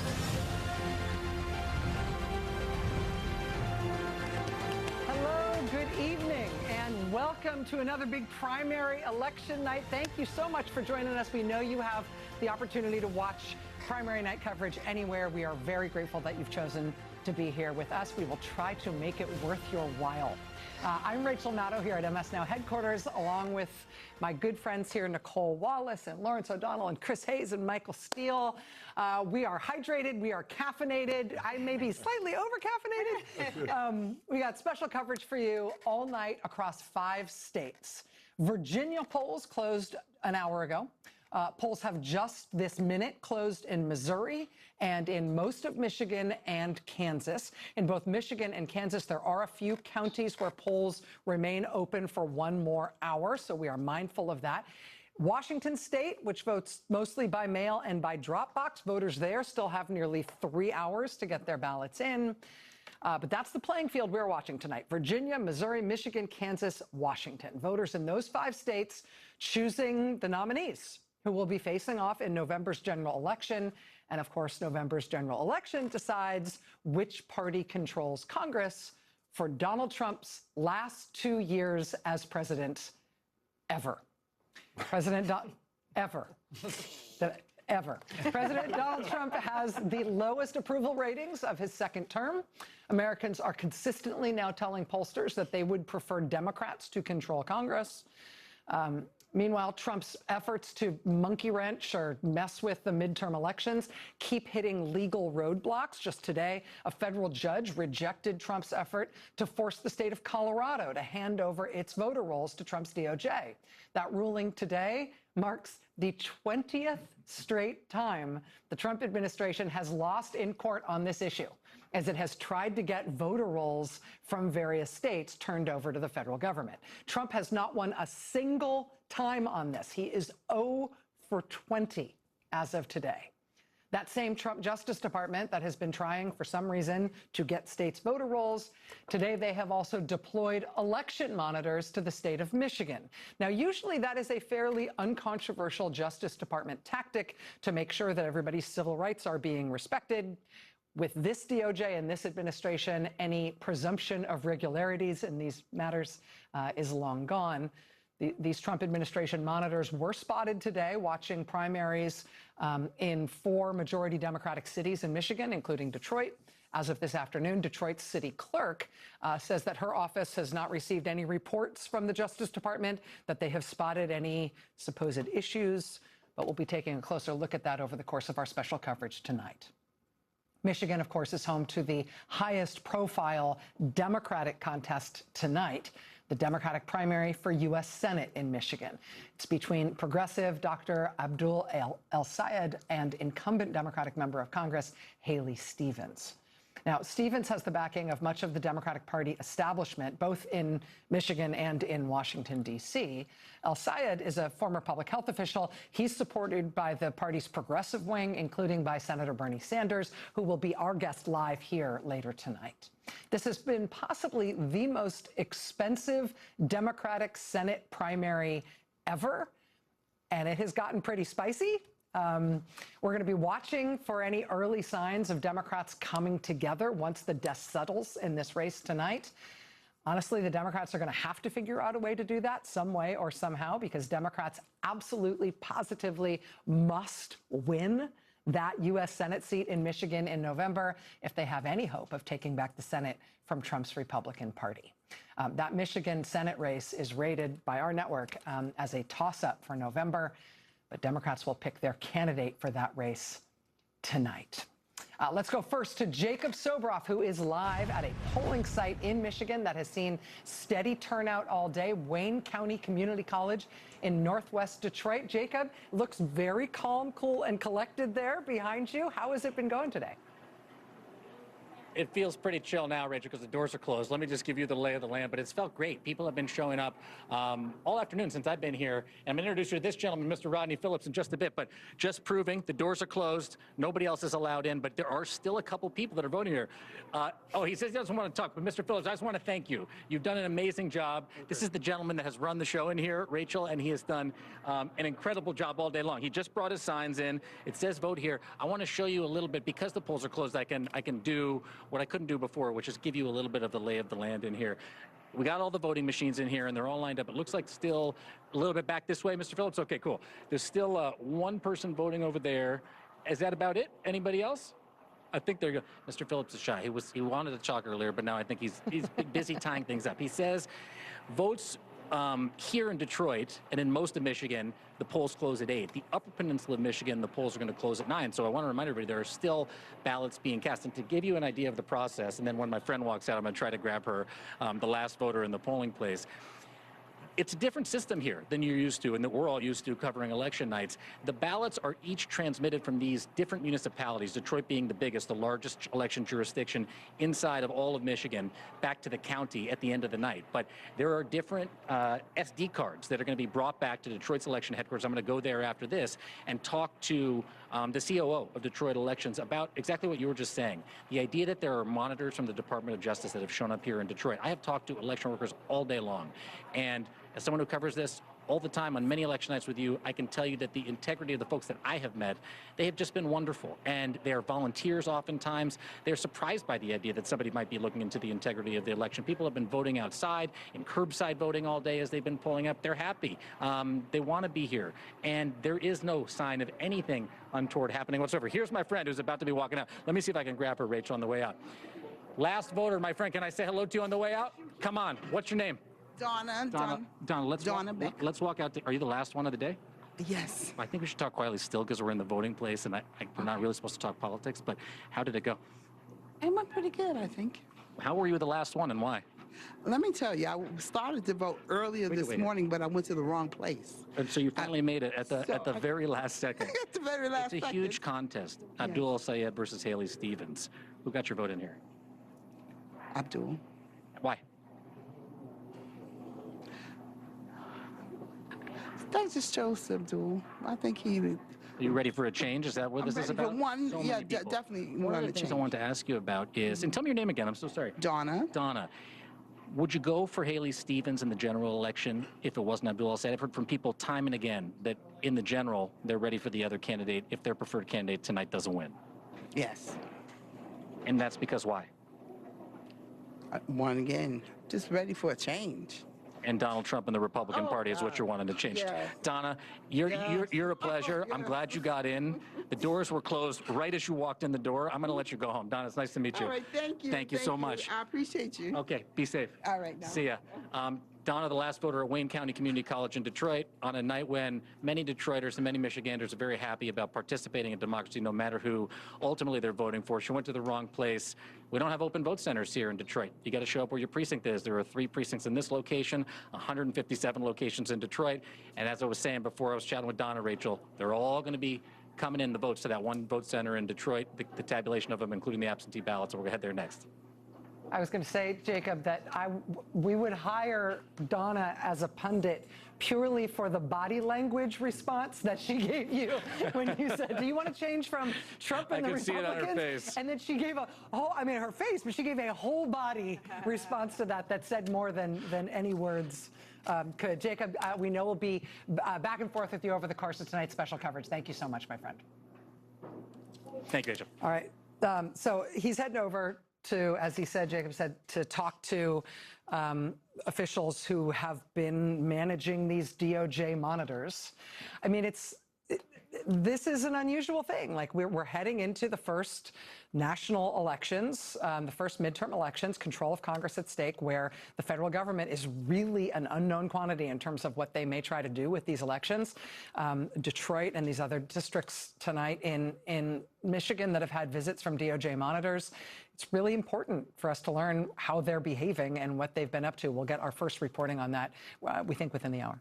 You know, I think for all of our shows, right, we put together shows and we sometimes cover threats to democracy separate from where we cover elections, right? We sometimes have different experts on, people that talk about election integrity and threats to our democracy, people like Heather Cox Richardson or Ian Bassin, and then we have people on talking about local elections. Tonight, those two stories come together. Yeah. And I think every one of us has covered those stories every night for years and years and years and years now. And tonight, we see not just how they come together, but how voters deal with them. I mean, these are people following all the rules. These are people, this is someone, and this is a typical voting experience. I went to the wrong place and I actually ended up going to 3 different places. You know, people, it takes a lot of time. You do a lot of planning and you go and you vote. And the DOJ involvement isn't about making Donna's experience of voting easier, more pleasant, or more secure. It's about disincentivizing all people from voting in Democratic strongholds. Mm-hmm. Michael, I was thinking about you today and sort of thinking about the vibe among Democrats. I mean, you've been a National Party chairman on primary night, when by definition it is people from the same party fighting each other. Yes. And the partisans, such as they are partisans for different characters and different factions within the party. How much anxiety did you have on primary nights, or did you always see it as something constructive? Both. Yeah. You're looking at, particularly if you've had tensions that had arisen before you get to election night, primary night, where there's, you know, the tussle of a campaign where, you know, you say something about me, I say something about you, it's taken out of context, the press kind of feeds it a little bit more, and then all of a sudden it starts driving some engines you don't want turned on. And so a party chairman, along with other officials in the state, has to go and say, okay, everybody calm down, because at the end of the day, I'm going to need you game ready on the other side of that, which really speaks to this idea, which is a very palpable factor, I think, in this Michigan race between El-Sayed and Stevens, is this electability anxiety. Because not only are voters trying to figure out who's going to be the best person to take on Mike Rogers, because as that voter just noted, hell no, I don't want anything Trump, right? I don't want to touch that. We saw that in 2006. 2006, I was on the ballot in 2006 for the United States Senate. And when I had a 78-year-old Republican at a polling place and he came out, I said, how you doing, sir? He just looked at me and said, I didn't vote for you. And I was like, from your own party. Right, from my own party. And I was like, why? He said, because I don't want Bush to get another Republican in the Senate because y'all don't know what you're doing, right? So that is a palpable reality. And voters sort of take into account who they want, who they think is going to be the best and the most electable, as does the party. And so you're trying to navigate that space in a way in which, you know, whether it's Stevens or El-Sayed, one of you has got to be in a position with reinforcements behind you to defeat the Republican opponent. And that anxiety by itself is enough. The fight has to happen in such a way that at the end, the people who voted against the person who ultimately won can be brought back across the line. You have to manage for that as a party official. Yeah, Chris. Yeah, and you know, I was thinking there's a great line in the great series Andor where it says to someone, do you want to fight or do you want to win? And that question is really the question, right? And it's particularly true on a night like this, particularly in Michigan, but in other primary circumstances we're going to see there's some contested frontline congressional seats where the same math adds up, which is you need everyone inside the coalition ultimately by election day to win. So one thing to look for tonight is whoever wins this, like, what is that first speech out? Yeah. Do you want to fight or do you want to win? Yeah. Right? It's like that's the first question when you come out on that stage. It's like, okay, you have won or you have lost. And now the question becomes, what's the next step that you take there? The other thing I would just say about, I was looking back at 2010, because, you know, a race you know well. When there's wave elections, which I think 2010 was, the borders of electability can get very strange. Yes. Oh, yes. Yeah. And the race that I was thinking about now, and he's been a public figure so long, I forget, is Rick Scott in Florida. Scott is not a good speaker. He is not a charismatic individual. He just isn't. He went into that race as a rich guy, which is help, but he also had the baggage of having been the head of a CEO of a health company that the largest Medicare fraud settlement in American history that was caught keeping 2 sets of books so they could overbill the government. And he won that seat, and it was still a swing state at the time, and he won it against an incumbent. No one would have thought, that's exactly the resume you're looking for. It was the right year. It was the right year. Yeah. And what he also showed subsequent to that is that he's a pretty effective politician, done pretty well for himself. Yeah. Right? So timing is so much in politics. Yes. And, you know, we all sort of look at the past as prologue.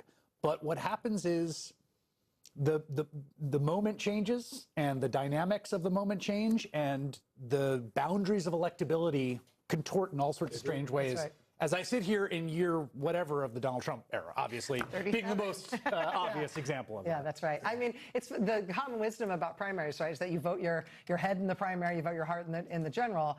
But I feel like people trying to outthink the rest of the people participating in this discussion, because it may not be what I want, but I can imagine what other people want, and so therefore I should vote for an electable candidate who isn't my idea. I mean, you can end up thinking yourself down a lot of rabbit holes here. Yeah, primaries have a way, depending on the coverage of the primary, to turn voters into politicians, which is to say, compromisers with themselves. Yeah. You know, this is my ideal candidate, but I think this one would actually do better in November. And once you're in that space, you are a politician. Welcome to the feeling of being a politician. And so what matters tonight is election night in November. That's what's going to matter. And whoever emerges as the nominee in Michigan is going to be running against Donald Trump in November. Yeah. That's who the campaign is going to be against. And the vote is going to be, in the Senate vote in Michigan in November, a vote to support Donald Trump or a vote not to support Donald Trump. It's going to be as simple as that. I would bring one spark of light to this question or this issue about the Democratic establishment. I'm never sure what that means when I hear it. I don't quite get it. Bernie Sanders has voted for Chuck Schumer to be the Democratic leader of the Senate every single time, every 2 years when that vote comes up, okay? So I don't know who isn't in the Democratic establishment if they're already a senator. But there is someone who can all agree, no matter how you define Democratic establishment, who's on the ballot tonight.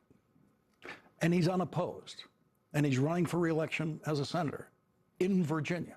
So when you think about how much trouble is the so-called Democratic establishment in, I would say to you, tell me where. I'm like, what town are we talking about? Or what state are we talking about? And exactly what election are we talking about? And that's where you see that play out. But in most of the country, the Democratic establishment accused candidate is doing very comfortably. And I would also just say, whether or not that feels good to you or feels bad to you, I just think from a political science standpoint, this is a real sign of life in the Democratic Party. It's a good thing. The Democratic Party is having a big, roiling, out loud, above ground fight that is about policy and is about what they stand for. And it is both about process and style and substance. And it is really different people fighting about really substantive things in democratic means, out in the open, and letting voters make the decisions. I mean, that is the sign of a healthy Democratic Party. Can I put a capstone on that? Yeah, please. Welcome to my Tea Party. Because that's exactly what we saw in 2010 with the base that had been frustrated going back to 2004 in that election cycle, as you know. And it manifests itself in 2006, where there was the initial revolt. Then in 2008, with McCain on the ballot, this war hero that everyone loved, and the party said no. Now, there's history a little bit involved there with Obama, but still within the party itself, that tension, they did not rally to support their titular head. And then, of course, when you got to 10, a lot of that rolled over into the Tea Party movement itself, which was about a party that no longer cared about the little guy, the little gal, the workers in the party, the men and women who actually were the ones who kind of... that was the rhetoric about it, but the policies they were supporting were not exactly in that drift. But that's the point. The Democrats are having a policy discussion between whether or not they're going to do, big expansive programs or not. Republicans, their Tea Party moment was about who we are, what we fundamentally believed and stood for. Did we believe in this idea of smaller government as opposed to big government republicanism? Did we believe in the idea of limited engagement overseas in foreign policy? But peace through strength kind of a notion. So I know this firsthand because I was in the meetings. So I know what they said and what they brought to the table in 10. It does change, though, and this is going to be interesting to watch with the Democrats, how much what we see now morphs into something else as this movement or this thing begins to take a little bit more hold. Yeah, and a lot of that is going to be decided not just tonight, but over the course of the next months, while we continue, as Lauren said, running every Democrat in the country in the general election against Donald Trump. All right, the first votes are actually just starting to come in now from Michigan. We're going to take a quick break right now. When we come back, we're going to get the latest from Ali Velshi at the big board on Michigan, on what we've learned already from Virginia, where polls have closed, and what we're looking for ahead tonight. Stay with us.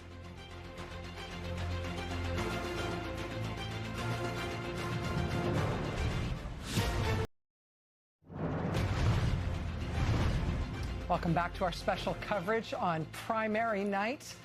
Joining us now at the big board is our one and only Ali Velshi. Ali, I understand we are starting to get in the first results out of Michigan, which everybody's watching really closely tonight. Yes. The Upper Peninsula is still open until the top of the hour, but the rest of the state is closed. That is correct. There are actually, Michigan's a strange place because there are 4 counties along the Wisconsin border that will not close until 9 p.m. Eastern. But you can see we've got scattered vote from all over the place. Some of them are very small. The lighter blue is Haley Stevens winning. The darker blue is Abdul Al-Sayed leading. He's leading in the state by about just 3,500 votes. What's interesting is we do have a little bit of vote. It's not even registering as 1% from Wayne County. That's Detroit and its neighboring area. That's where 25% of the vote in the entire state comes from Wayne County. And when you think about the suburbs right around Detroit, that's about 30 or 35% of the state. And that's where most of this is going to get decided. So we'll be looking at that later on in the evening. You talked about Virginia. Let's take a look at what's going on there. There are 2 races of some interest for us in Virginia. Over here in the 8th District, which is a Washington suburb, it's Arlington, Falls Church, Alexandria.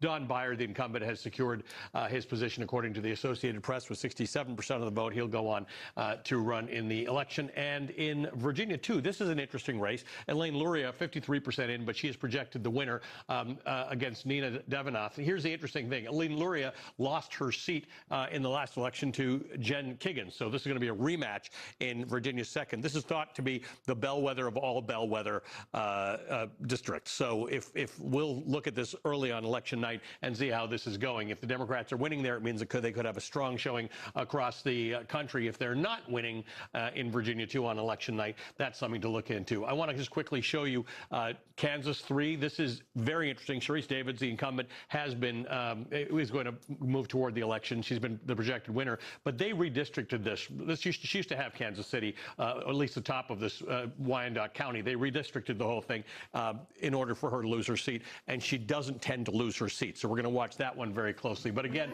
we're watching Michigan color in through the course of the evening. Right now, we have got just about 1% of the vote in. Abdul Al-Sayed is leading. And just to be clear, in terms of our expectations for watching Michigan over the course of the night, Ali, my understanding is that in Michigan, every locality basically counts their votes how they want. And so there's no blanket way to describe the vote counting Absolutely process, not. even in terms of which types of votes get counted first. So we're expecting those Michigan votes to keep coming in over the course of the whole evening. Yes, for instance, I do happen to know that the votes that we've got in here in Wayne County come from one particular Presbyterian church. Okay. Literally. I hear you. All right. So get some pizza and settle in. All right, it's going to be a long night and a fascinating race to watch. Let's stick on that Virginia results, though, for a minute. So the 2nd district in Virginia, this is Elaine Luria held that seat for two terms. And then she lost it to Republican Jen Kiggins. This is one of the largest military populations for any congressional district in the country. Both Jen Kiggins, the Republican, and Elaine Luria are Navy veterans. And now Kiggins looks like she will be facing Luria, who will have, I think, a very good shot of getting that seat back. And Luria was on the January 6th Select Committee, was one of the people who investigated that, colossal crime that took place on our televisions. She was someone who sort of never backed away from those roles and never shaved anything off her politics, but a very moderate member and a very productive member of Congress. Yeah. I think also when we talk about these frontline districts, when you were talking at the top of the show about the sort of democracy and the elections story being one and the same, it's useful to take a step back always when we're talking about these frontline districts to note two things. One, we are probably going to have fewer competitive, as rated by Cook and all these places, competitive swing states that we've ever seen.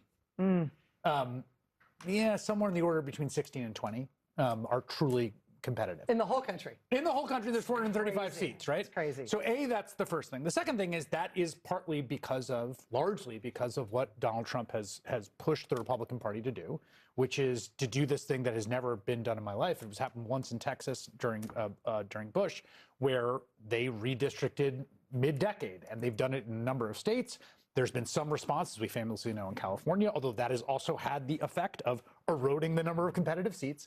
We have a kind of race to the bottom, all of it facilitated by the disastrous decision of the Supreme Court in Shelby County, which got rid of the part of the Voting Rights Act that would have stopped this from happening. And so we have this situation where, again, we're talking about the playing field, but the best estimates are, and this is a mind-blowing stat, is that Democrats are going to have to win by about +5 in the overall vote to take the House, right? So it's like, when you go back, you think about the NBA Finals and imagine like the tip-off happens and like one team's already got 5 points on the board. Or that would be like a really crazy way to run the basketball game. Republicans can lose the country by 4 points plus and still win the House.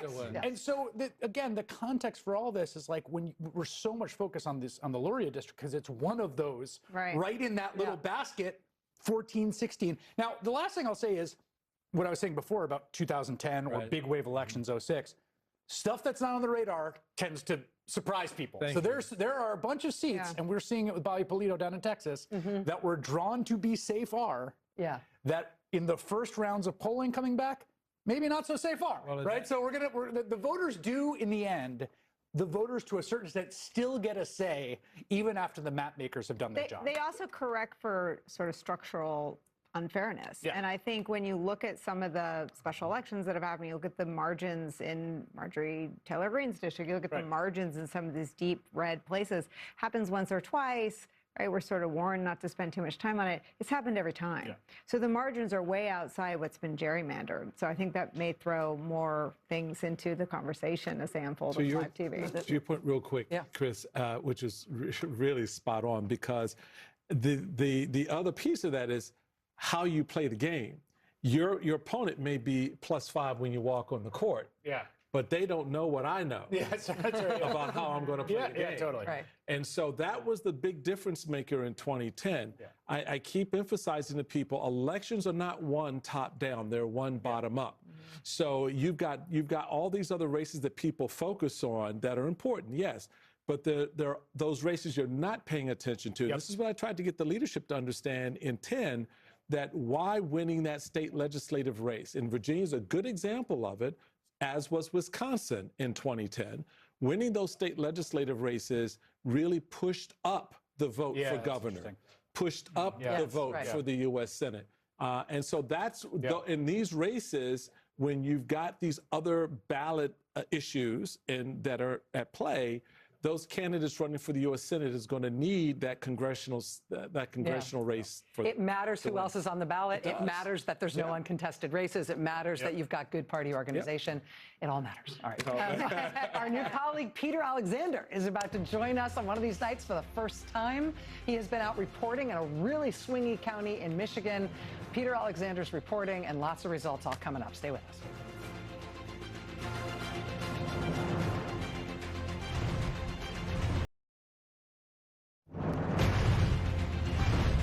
Votes starting to come in the great state of Michigan.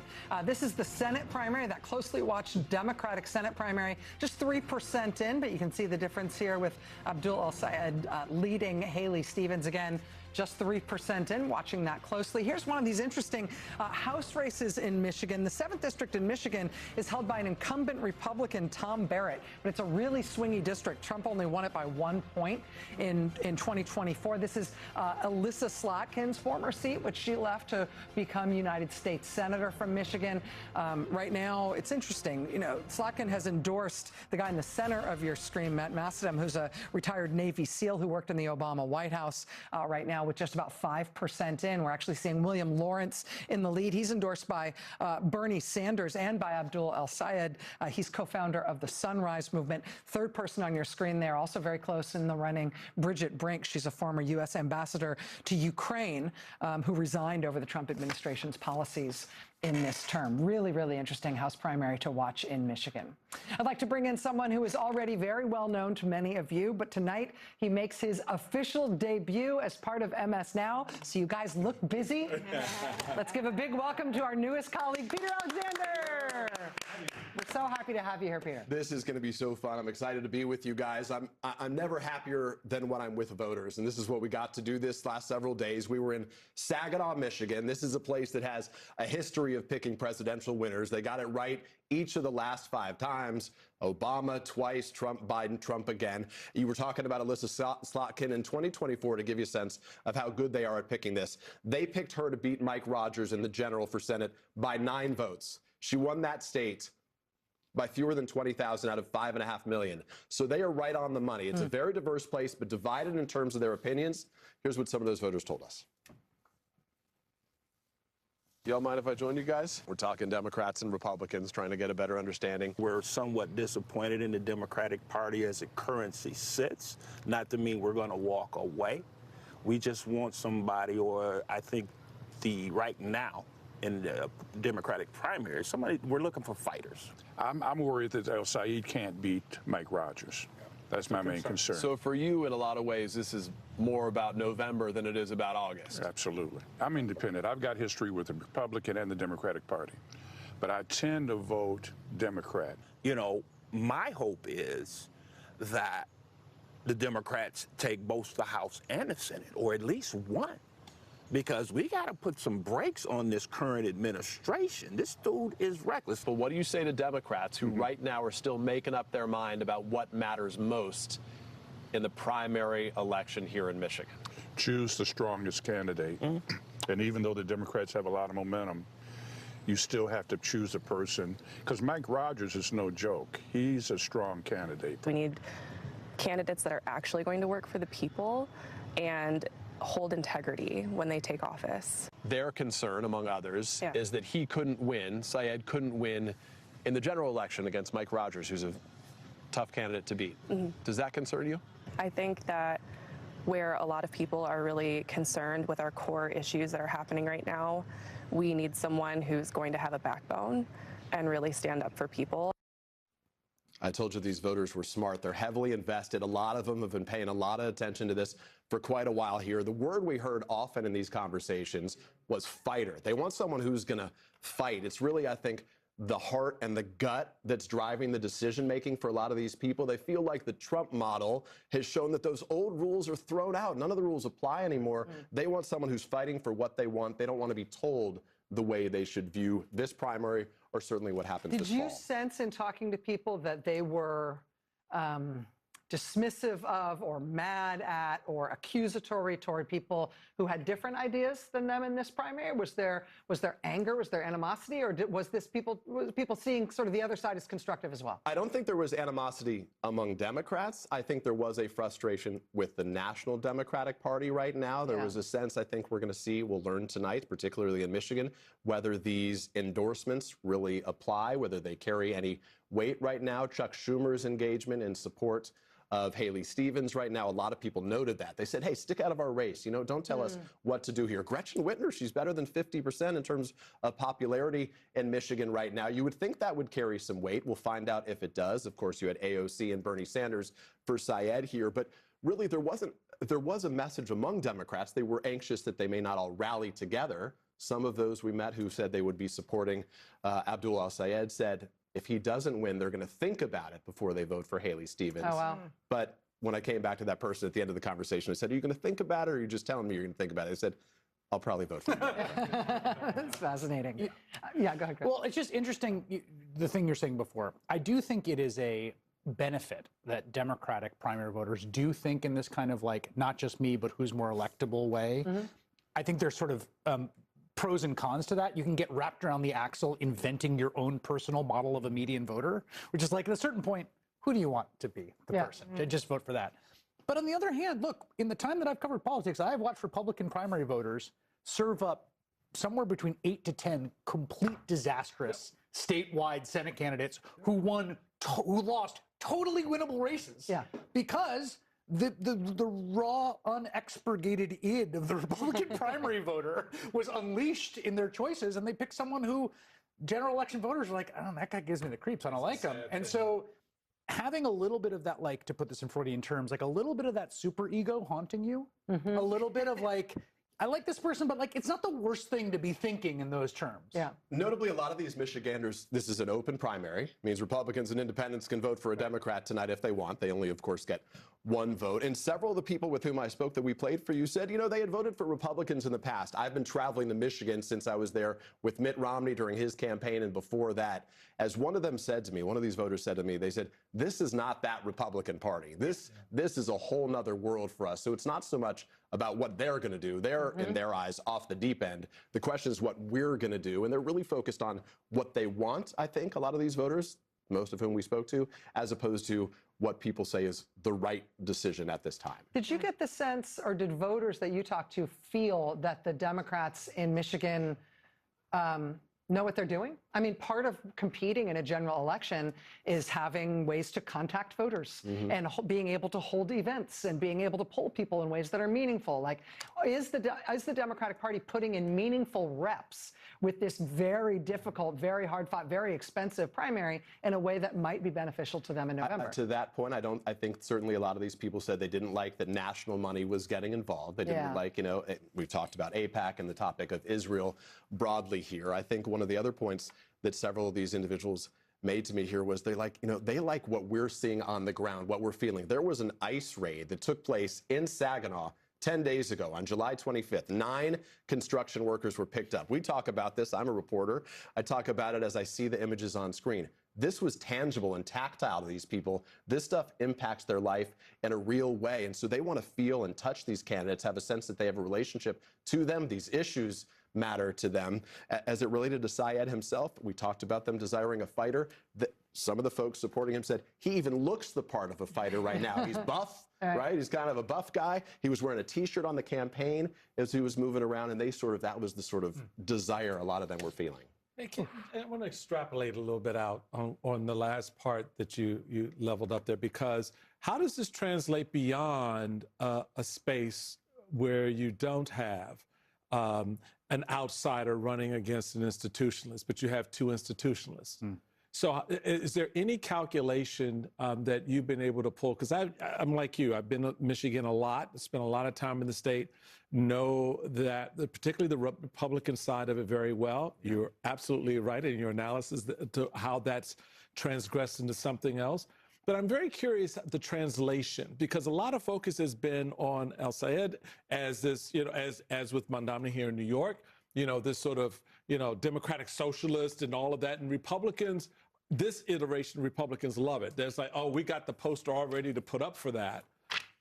But what does it look like when it isn't that?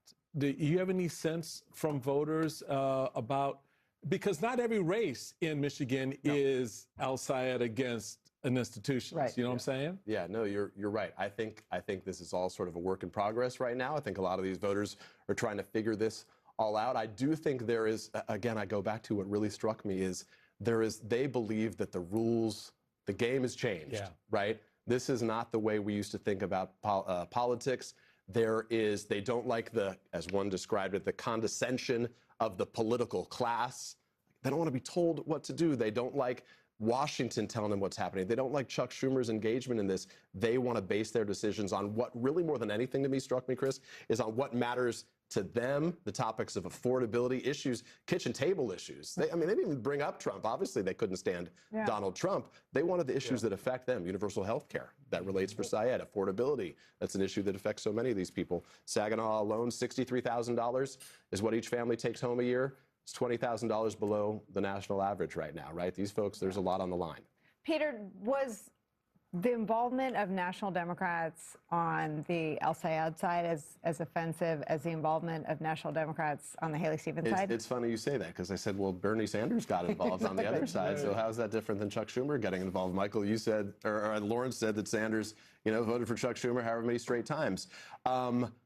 Notably, it wasn't. For those individuals, that was an energizing factor, right? Because those individuals are sort of viewed as the outsiders, the more anti-establishment type folks. We can question what that word establishment means. But for them, it was viewed as an energizer, whereas the assistance of Chuck Schumer and some of the National Democrats had a different view. Yeah, if you could bottle that effect on voters, every single person running for office in America would buy it in bulk. All right, we're going to hear some more from some of the voters that you talked to in Saginaw. Our coverage continues. Results continue rolling in, including in Michigan. We'll be right back. Stay with us.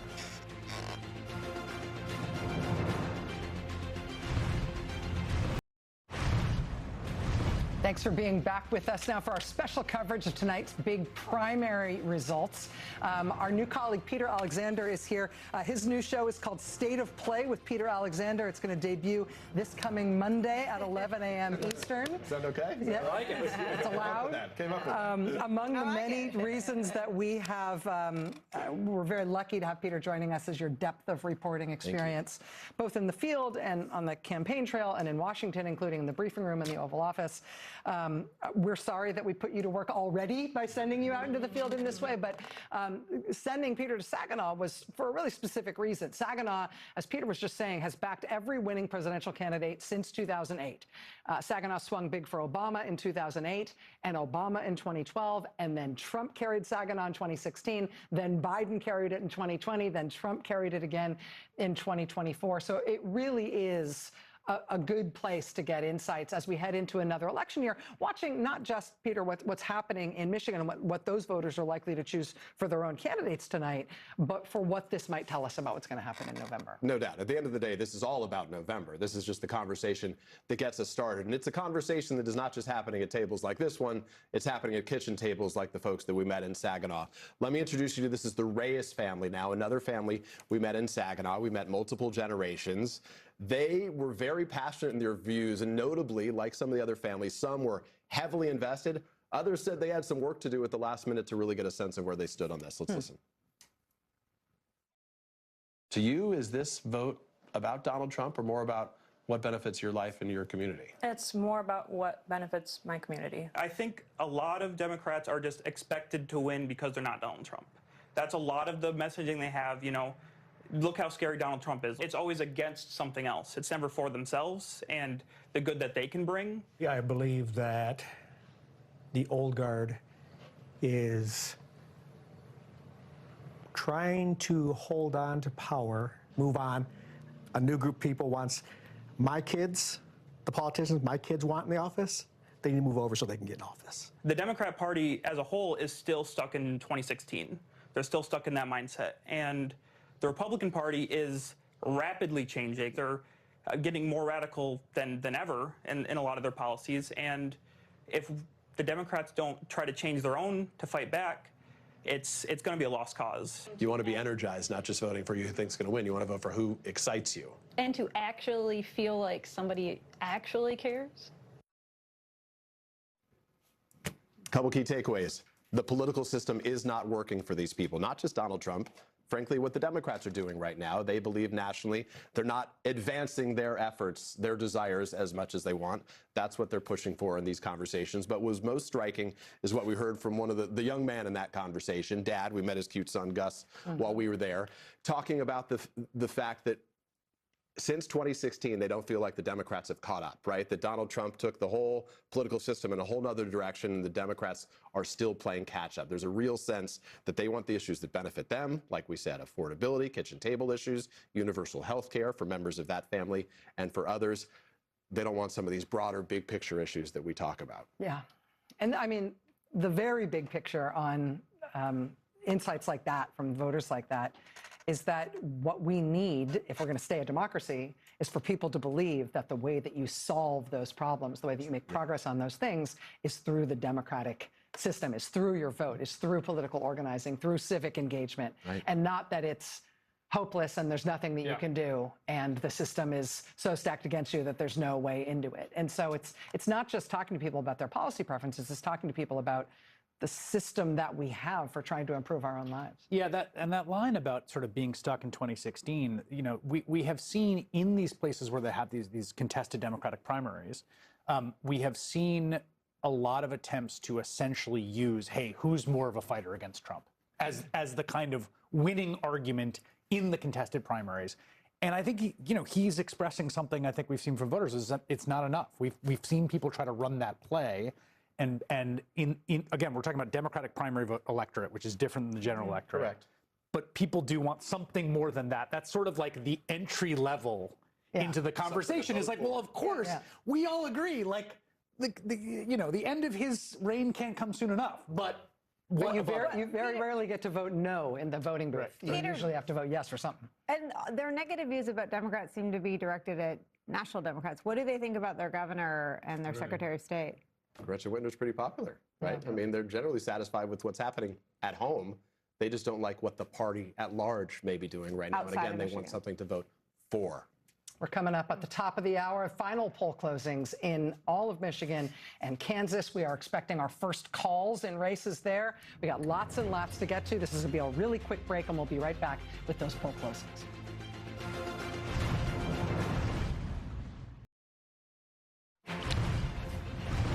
Welcome back to our special coverage of tonight's primary elections in Michigan, Kansas, Missouri, Washington State, and Virginia. We're just coming up on the top of the 9 o'clock hour, 9 o'clock Eastern time, which means we've just had polls close in Michigan and in Kansas. Let's look at some of the poll closing results that we can give you. Let's start first in Michigan. This is the Democratic primary for governor in Michigan. In Michigan, Governor Gretchen Whitmer has been an electoral juggernaut. She's won the governorship twice there by big margins. She is finishing her second term and cannot run again. Michigan voters choosing the Democratic candidate to run to try to hold on to that governorship in Michigan. Jocelyn Benson out to a big lead in that Michigan gubernatorial primary. Over to Kansas. In the gubernatorial, Michigan Democratic Senate primary. Again, this is just 6% in here. Abdul Al-Sayed versus Haley Stevens. This is the Senate primary in Michigan on the Democratic side. I will not anticipate what's coming next because apparently it's going to be a surprise. Look, it's the Kansas Democratic Senate primary, very much keeping me on my toes. Adam Hamilton is a well-known pastor in Kansas who is competing in the Senate primary in Kansas. Again, this is about 40% in, with Kansas having just closed its polls within the last 90 seconds. Coming up, it's Kansas Senate primary. This is the Republican Senate primary in Kansas. Roger Marshall is the incumbent. He is projected to be the winner of this Kansas Senate primary. And the question in Kansas will be who will be the Democrat who's up against him. Anything else going to surprise me? Yes, thank you very much. This is the Republican primary for governor in Kansas. Ty Masterson is the state Senate president in Kansas, and he has Donald Trump's endorsement in the gubernatorial race, the governor's race. In Kansas. In Kansas, we think of it as a red state, but there is an incumbent Democratic governor in Kansas, Laura Kelly. She is out after 2 terms. So this is Republicans' big hope to try to replace Laura Kelly and flip that governor's race. But that's what we've got so far in that Republican gubernatorial primary. Ali, in terms of what we're looking at in Michigan here, I'm getting Missouri. Missouri, please. This is Missouri 1. This is St. Louis, and we have just got vote in here from the city of St. Louis. This district is basically 2 pieces. This is St. Louis. This is East St. Louis in Illinois, and then this is the suburbs. Wesley Bell was running at about 80% against Cori Bush, who used to be the member of Congress there. You can see now the Associated Press with St. Louis in has now just projected that Wesley Bell, the incumbent, will now be the candidate going forward, defeating Cori Bush. That news is just in since you were reading it. You were also talking about Michigan. Let's just paint a bit of a picture for you about what's going on right now statewide in Michigan. Let's get out of there, and there we go. Statewide, you can see that we are okay.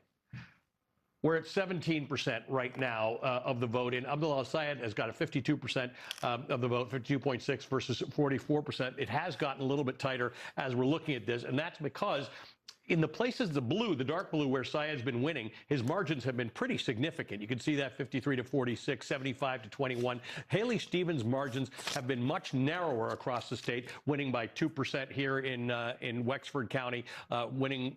That's a bigger one there. But we're starting to see votes coming in the population center. So we've only got 2% in Wayne County. There, it's a 5% lead for Haley Stevens. This is Detroit. If you look at Macomb County, just north of that, 5% in. Again, it's a 5% lead for her there. But the raw numbers here, Oakland County, northwest of Detroit, it's only a 2% lead. But look at these raw numbers, 70,000, 67,000.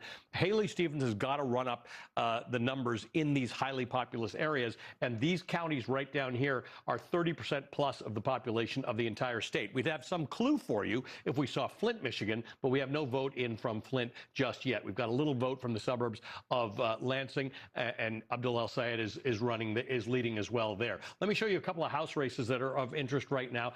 In 13, which is Detroit and the southern part of Wayne County, Sri Thanadar is an incumbent, and he is losing with 2% of the vote in to Donovan McKinney, who is a DSA challenger from the outside. This is an unusual thing. We've seen it happen before in this election. Again, with 2% in, we're not in a position to make any projections here, but this is interesting that he's losing there. Over in 12, which is right next door, 1% in, but this is Rashida Tlaib.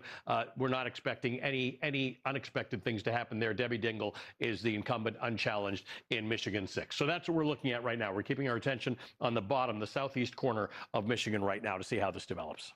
Let's talk a little bit about that Cori Bush, Wesley Bell race. This is an interesting one. I know that you had your eyes on this, Chris, coming into tonight. Well, it's interesting because Cori Bush won that seat. She was primaried by Wesley Bell.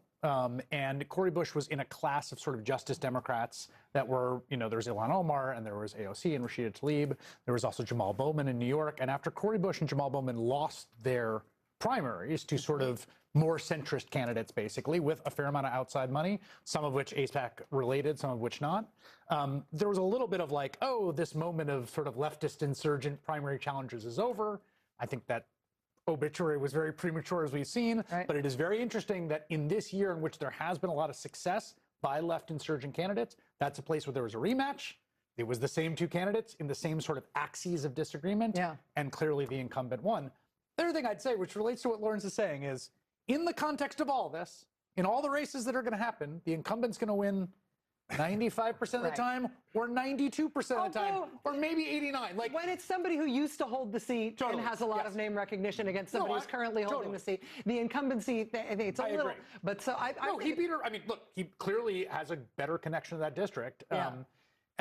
All I'm saying is what ends up happening is because of how novel, right? The sort of man bites dog aspect of news is when a challenger beats an incumbent, right? When an incumbent loses, it's news because most of what happens in politics here in the U.S.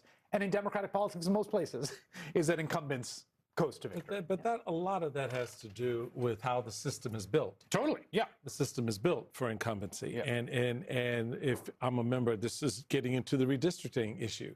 Who draws the line? Well, Totally. the state legislature. Well, who has an influence over the state legislature? The person who wants the lines drawn.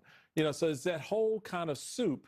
But it's interesting to me, to Lawrence's point, both your points actually, that you have all of this, you know, the establishment's not listening to me, the establishment doesn't care, they're not paying attention, and yet I'm just going to put the establishment incumbent back in office. And a lot of that has to do with what they've done versus what they've not done. How have you offended me as a voter?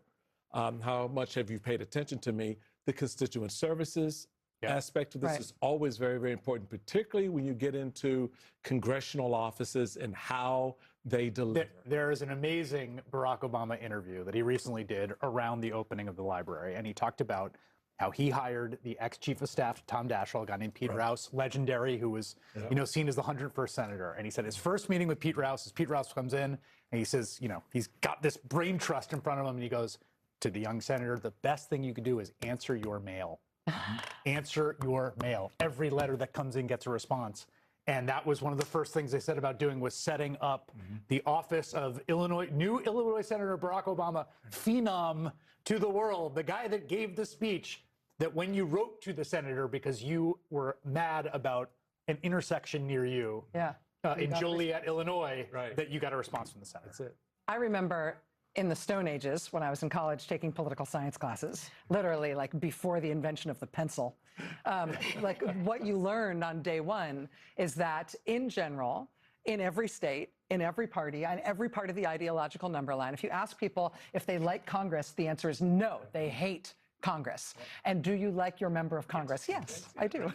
Everybody likes their own. Everybody likes the inchoate other that is making life hard for them. That's why anybody labeled the establishment is almost by definition the enemy, whether or not they've done anything. But it doesn't necessarily mean that people want to turn out their own piece of the establishment, who is the person they know, who they have voted for, and who may have answered their mail. Yeah, the establishment. I get what people mean by it, but if you really analyze what it is, it's really a speaking style. That's really what it is. I mean, it's impossible for Bernie Sanders to be more a part of the establishment. He's a committee chairman. I mean, when they're in the minority, he's called the ranking member. But he's been the chairman of the Senate Budget Committee. He has collaborated with Chuck Schumer on every single thing Chuck Schumer has done. He's voted with Chuck Schumer on everything. There's never been. Remember the big fight on the Senate floor between Chuck Schumer and Bernie Sanders, where they really slugged it out over? No, it never happened once. Not once. Those two people agree about 99% of the time. Tactically, they might have disagreements inside about what we should go for next and all that sort of thing.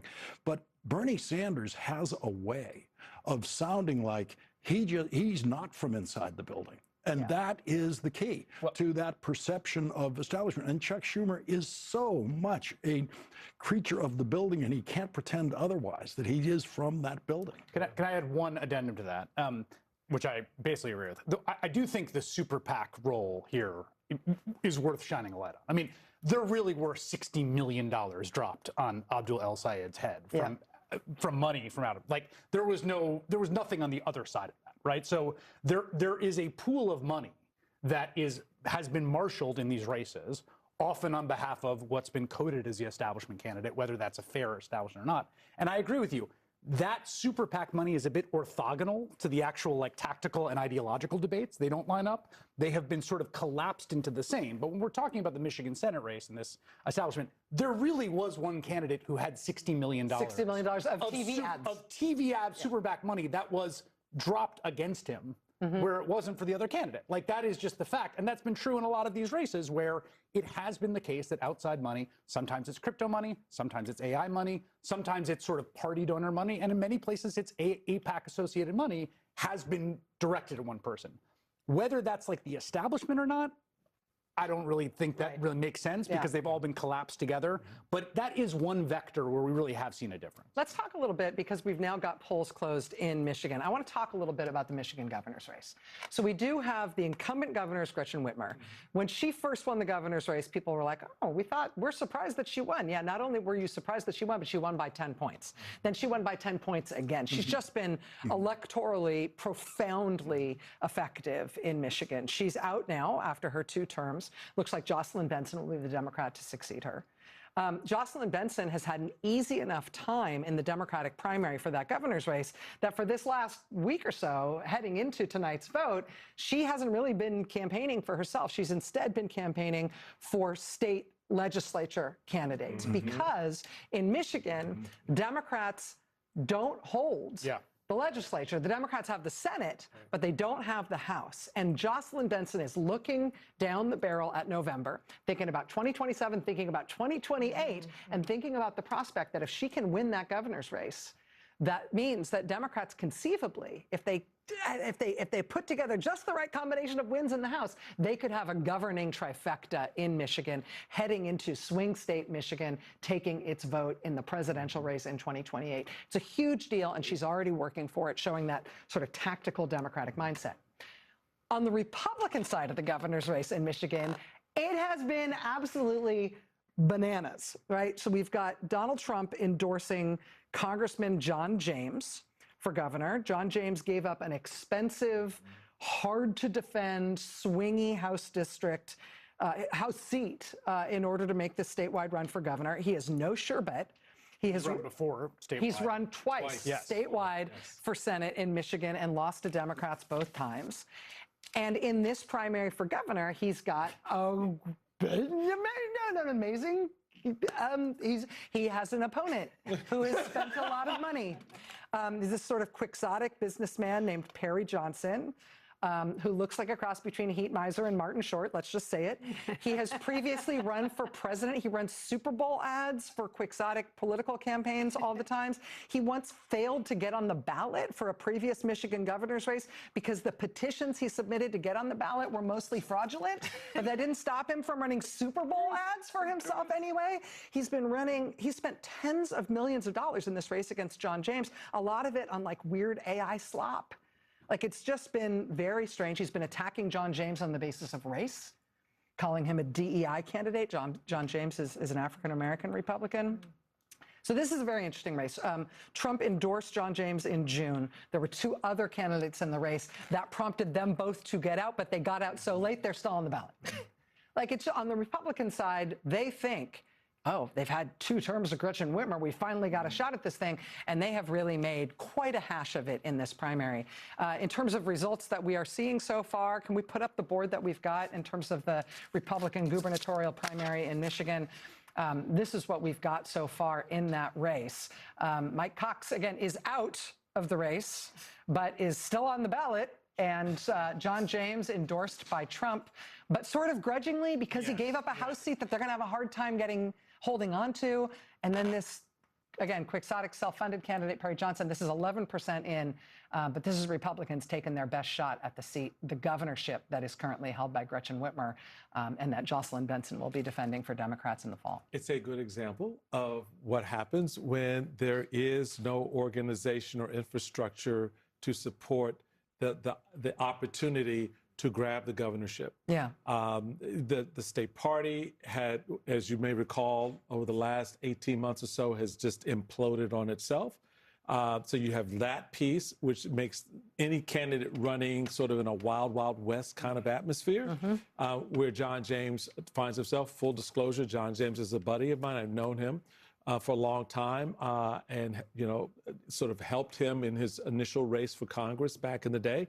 And he's a really good, solid guy and the kind of candidate that the GOP that we knew at one point, would have been very, very happy to put out.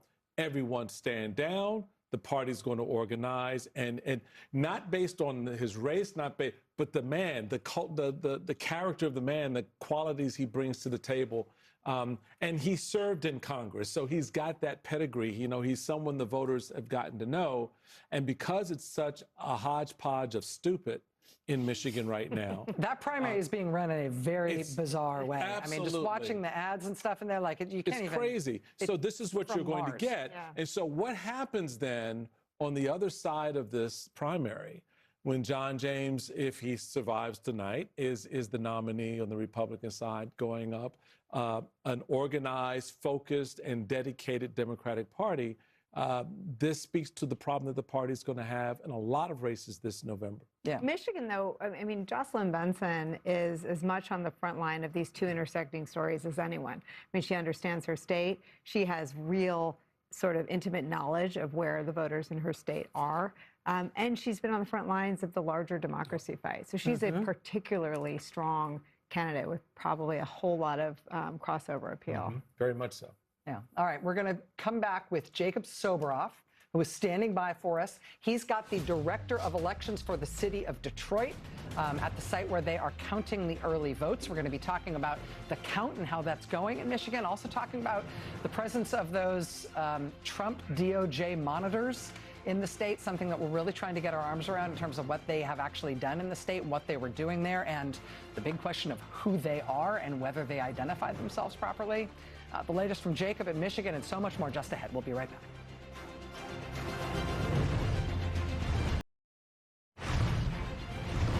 The last polls in Michigan closed about 20 minutes ago. On the Democratic side of the gubernatorial primary, the projected winner is Secretary of State Jocelyn Benson. As the state's chief elections official in Michigan, she became a focal point for Trump and his allies in trying to overturn the 2020 election. At one point, she dealt with armed protesters outside her house. She will be the Democratic candidate for governor to succeed Gretchen Whitmer in the fall in Michigan. Also, taking a look now at that very closely fought, hotly contested, very spicy Senate primary on the Democratic side in Michigan right now. We've still got less than 1/5 of the vote in. We've got about 18% of the vote in, but you see the scale of the lead here for Abdul El-Sayed. Let's go back to Jacob Soboroff. He's at the Detroit Early Vote Counting Center. He's joined by Detroit Elections Chief Operating Officer. Jacob, great to have you back. Thank you. And tell us who you're talking to and what you're seeing. It's like being in an episode of Severance, Rachel. This is a giant convention center where the fluorescent lights are on, and you cannot miss anything that's happening in here. This is Daniel Baxter. He's the Chief Operating Officer of the Detroit Department of Elections. You've been a part of this department in one way or another for almost every single year since 1985. Do I have that right? 1985. I was 19 years old when I first started working for the City of Detroit Department of Elections. 41 years. And you are running this operation. Today, tell me, how is it going? Is the machinery of democracy operating smoothly? I want to talk to you about the Justice Department being sent here by the Trump administration, but just purely on elections, how's it going? Oh, it's been an exciting and wonderful day. 20% of our voters probably cast ballots today. We haven't received all of the results in, but we anticipate those numbers to be somewhere right around 100,000, 60,000 absentees, 35,000 people voted at the precinct, and another 5,000 voted early. So it was a great day today. What's happening in here, correct me if I'm wrong, is that the absentee ballots that were not cast early enough to be counted in advance of today's election day are being tabulated. I think you said there's about 7,000 of them that came in? Yep. So what you're seeing right now is tell us what we're looking at. Officer, why don't you take a look at that? Yeah. What you're seeing right now is a shift change where the staff is actually producing results for all of the pre-tabulated absentee ballots, which represents about 53,000. Once they produce those results, they'll remove the memory cards, and then those memory cards will be delivered to the Detroit Department of Elections, where the results will be uploaded, forwarded to the county, and then reported publicly.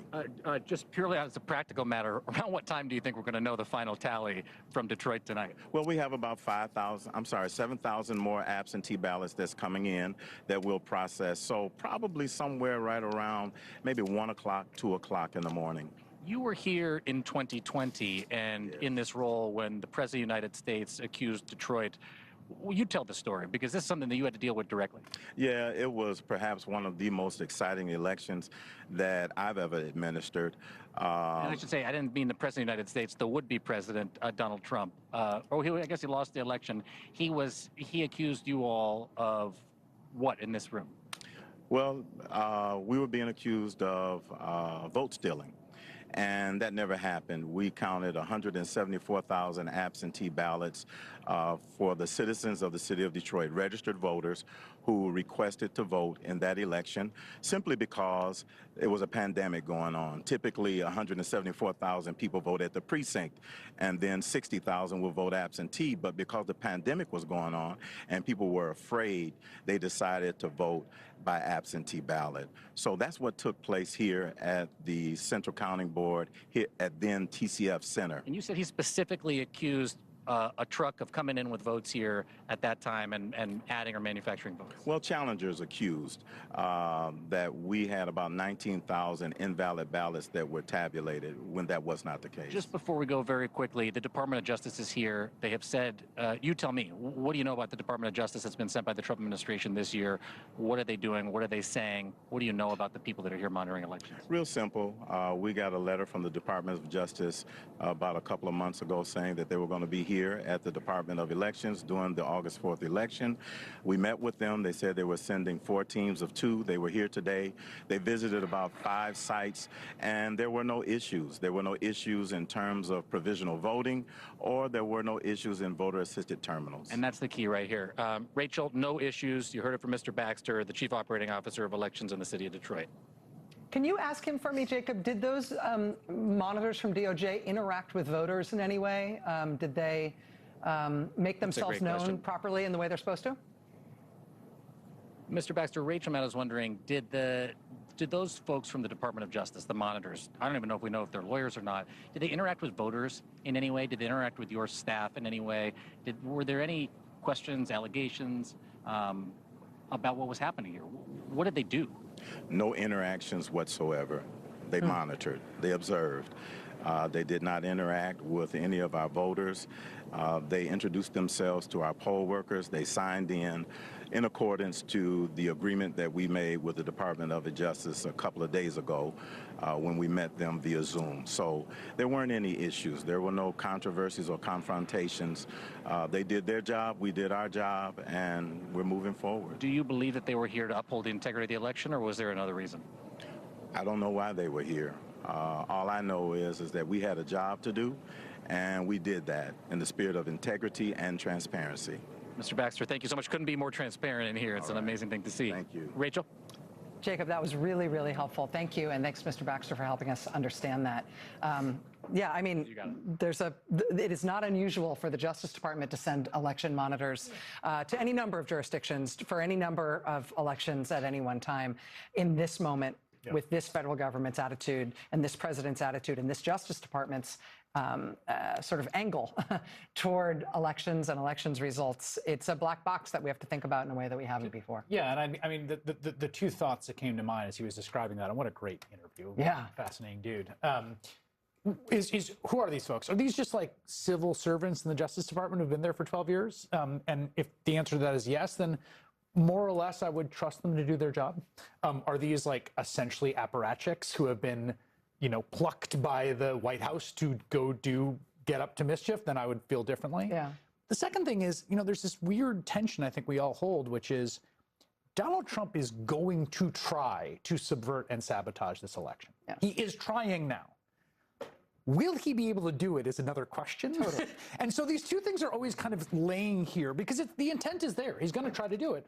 But someone once described the Jan 6 plot as walking down a hotel hallway and just trying every door to see if it was unlocked. Yeah.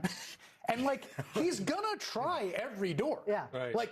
You gotta lock every door. And basically, if it's locked, maybe you just try the next one, right? Yeah. So at each of these points, it's like they're trying it all. They're going to try for everything. It doesn't mean they're going to succeed. And partly to the extent they don't succeed is there are a lot of civil servants of tremendous integrity across the ideological and political spectrum and geographic spectrum in our country who I really do think genuinely take their job seriously. Can I level that up to the 41 years of Mr. Baxter there? Because the key thing in listening to this gentleman tonight goes to the heart of what you just said. He was telling us every door is locked. Right, yes, exactly. Yes. It was telling us every door is locked. We know what we're doing, and we're doing it right. We know what we're doing. Yeah. And so, I've been reiterating over and over again as someone who has done this from literally the ground all the way up at the county, state, national level. Folks, our election system, regardless of the state you are in, is safe. It is secure because of individuals like the gentleman we just saw, who has been in this system for 40 plus years, 20 plus years, 30 plus years, who know the system and they know what to watch for and they know what to guard against. And so you can send your monitors in, Mr. Trump. As long as they keep their distance from our process, we good. I keep asking people, it's not something I've been able to really cover on my show because I find it so speculative, this interference with the election. And also because I personally cannot actually imagine specifically what it is we're talking about. Now, let me say, Donald Trump's done a bunch of things as president that I could not imagine. So I'm not taking any kind of position of authority here when I say I can't imagine it. But when you really drill down on it, I keep saying to people, outside of the show about this, okay, tell me exactly what you think he's going to do. Okay, and this is the example of where my mind comes from, which is I know who's out there. He's out there. This man we just interviewed is out there, and I know there's nothing you can do.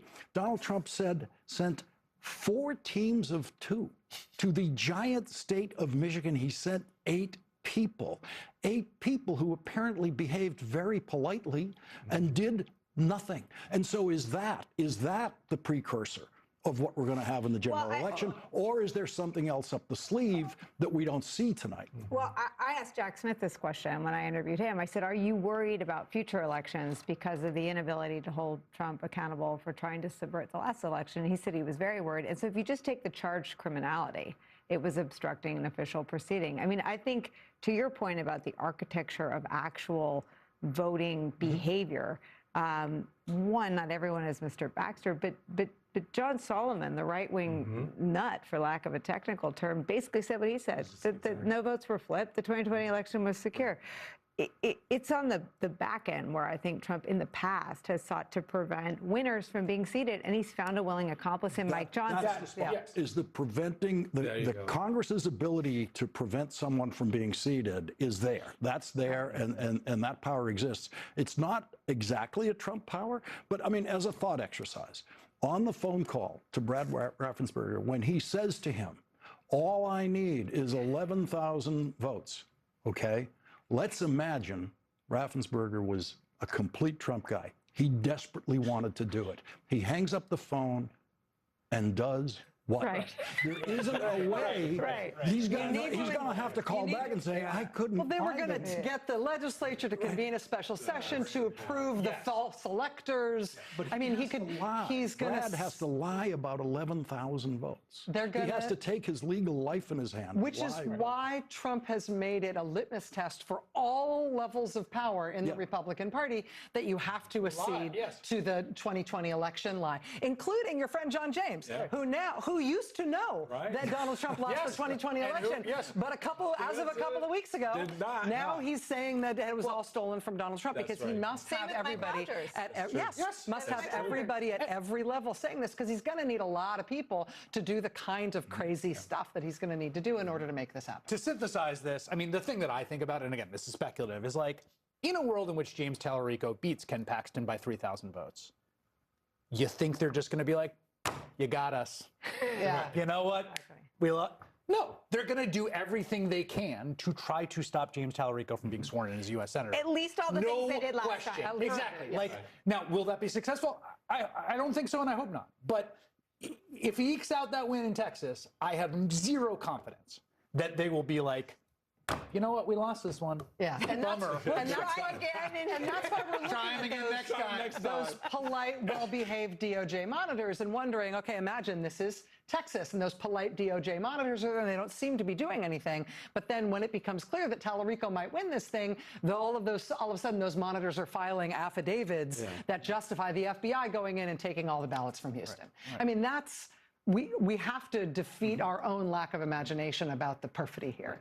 And I think that's why we're putting so much scrutiny on these things that right now actually seem pretty vanilla. That did seem copacetic, which is nice to hear. But it's recording the history of what happened tonight, which is, according to Mr. Baxter, nothing. Exactly. And having the free press there and able to see stuff, see the process as it's happening, is us doing our best to make sure this democracy is still democratic with a small d.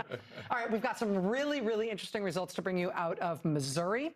Ali Velshi is going to bring us the latest from the big board. We've got a whole bunch of stuff to get to over the next few minutes. Our coverage of this big primary night continues right after this quick break.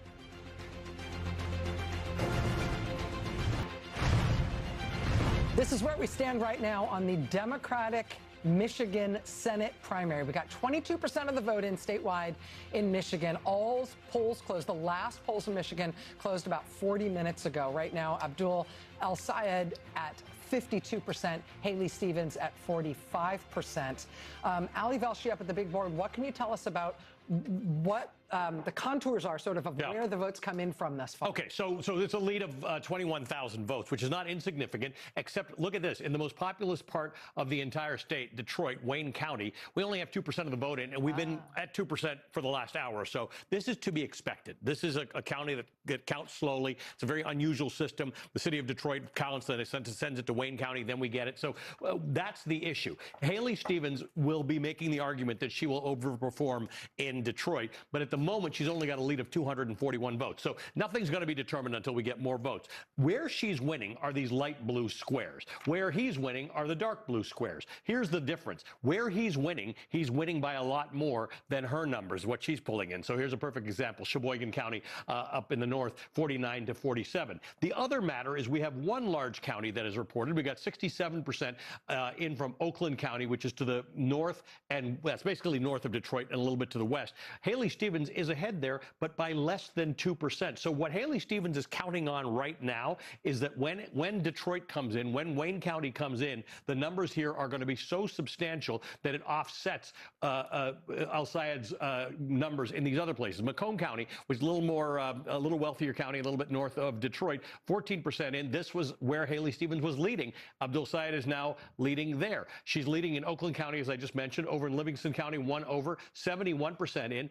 El-Sayed winning by about 4.5 points. Washtenaw County, 65% in. El-Sayed, look at that, 64 to 32. So again, we are way too early to know the outcome here, but until we get more than 2% of the numbers in Wayne County, and it will happen. It will happen. Don't anybody panic. Nothing's wrong. Nothing's broken. We've all prepared to be here for a long time. I've already been eating my pizza, but it's going to take a long time.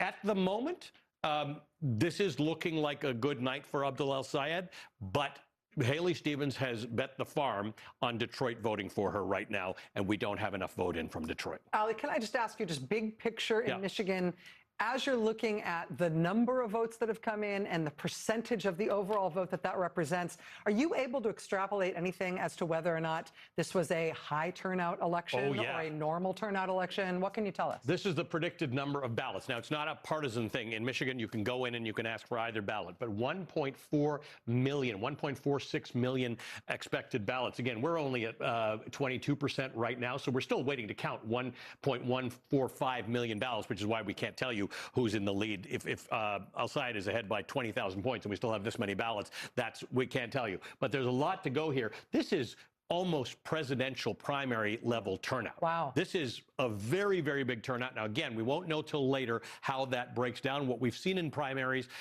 is that Democrats are turning out in larger percentages and larger numbers in some cases, even in Republican states, than Republicans are. We don't know how this breaks down yet, but yes, this number has been ticking up all day, the number of expected ballots. So it's a big turnout race, which often means it'll take a little longer to count. Yeah, and it doesn't necessarily tell you anything about who's going to win. Absolutely not. But it does tell you something good about the health of the democracy. I heard you talking about it earlier. I agree. This is some describe Michigan as an ugly debate. I would say this is a party that's actually having a debate. Yes, exactly. It is a debate that is joined and happening in earnest. That's exactly right. Yeah. I want to jump over to Missouri for just a second. And this is not something that's had a lot of national attention, but it's really, really interesting to me. And we've just had a a profound result. This is a ballot measure in Michigan, in Missouri. It's Amendment 4. The background here is that Missouri keeps having these citizen initiatives. And citizen-initiated amendments in Missouri in recent years have enshrined the right to have an abortion in Missouri.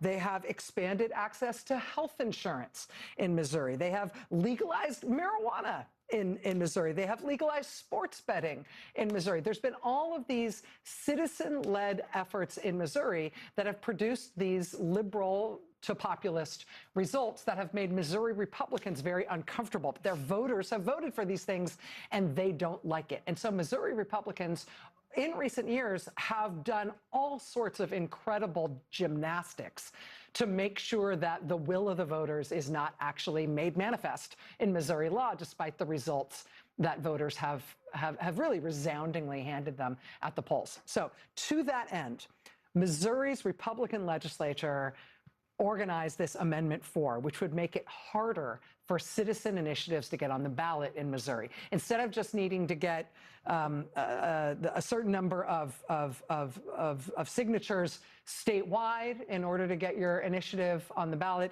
instead this would change it so that you had to get a certain number of signatures in each of the state's 8 congressional districts. This is a threshold that would not have been met by any of those initiatives I just described that Missouri Republicans didn't like the results for. So this was an effort to make it much, much harder for citizens to get what they want in Missouri.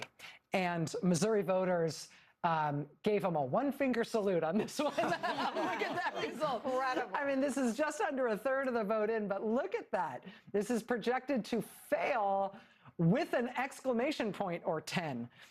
Missouri Republicans, your voters are telling you something. And one of the things they are telling you is that they want you to stop telling them to shut up.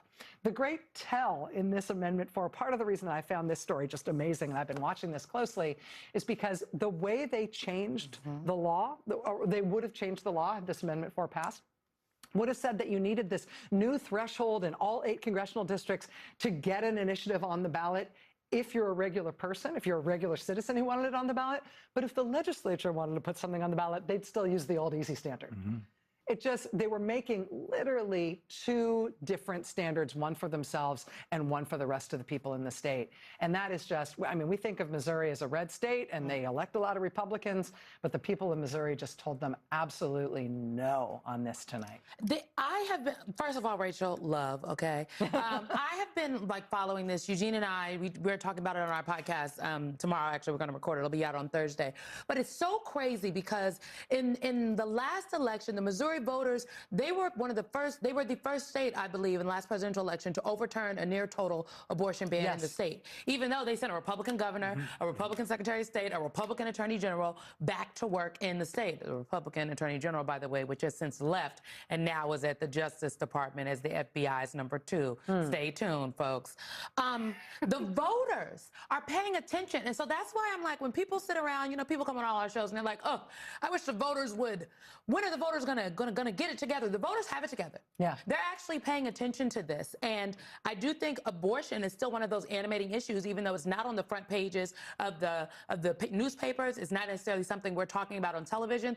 It is a kitchen table issue for folks. The ability to make the decisions about the health care that they need in their lives is right up there with how high the groceries are and what's happening with the larger healthcare apparatus. And so I'm wondering what kind of nefarious things that this Missouri State Legislature is going to try now that the voters have rejected this. But that's why Missouri or these primaries or these midterms are really going to have all of us look at the definition of power. Because we often associate power with money. Republicans have a war chest of campaign dollars right now. And by the way, it's only getting bigger tomorrow because wealthy Americans have become extraordinarily wealthier in the last 2 years, as has corporate America, because of deregulation, because of tax policy. Look no further than the markets, which are soaring. And we normally say, well, that's what power is. But now look at the reverse. Look what the voters in Missouri are saying. Look at the thousands of people people who don't have political affiliations, that showed up at No Kings rallies, who are watching what's happening with the corruption and the grift, and they're saying, this isn't working for me. Yeah. So while some are saying, well, Democrats, they just don't have the money, the enthusiasm that the American voters are having, many who aren't Democrats, who are just saying, this system doesn't work for me, they're showing up and they're voting in droves. And that's where we're watching this shift of what does power mean in this country. Donald Trump would like to tell you that power just means infinite wealth. The American voter might be telling you something very different. Yeah, and it's interesting, I think, both to have Ali confirm for us the big turnout numbers in Michigan is a very constructive sign for Michigan. It doesn't tell you who's going to win, but it tells you that people are using the democratic system that they have in order to try to effectuate the outcomes they want for their lives. And in Missouri, this is the people jealously guarding their own power, jealously guarding their own role as citizens to determine what's in their state constitution and what policies they have to live under. I mean, it's abortion rights. It's also access to health insurance. Every time people can get access to health insurance on the ballot, people in the reddest states in the country vote for it, while Republicans in power do everything they can to deny people access to health insurance. And that, the ability of people to have their voice in that is something, to your point, Simone, that people understand. Yeah, it's the last thing they have, to be honest, to be very clear. I mean, this is an administration that is trying to crush the will of the people.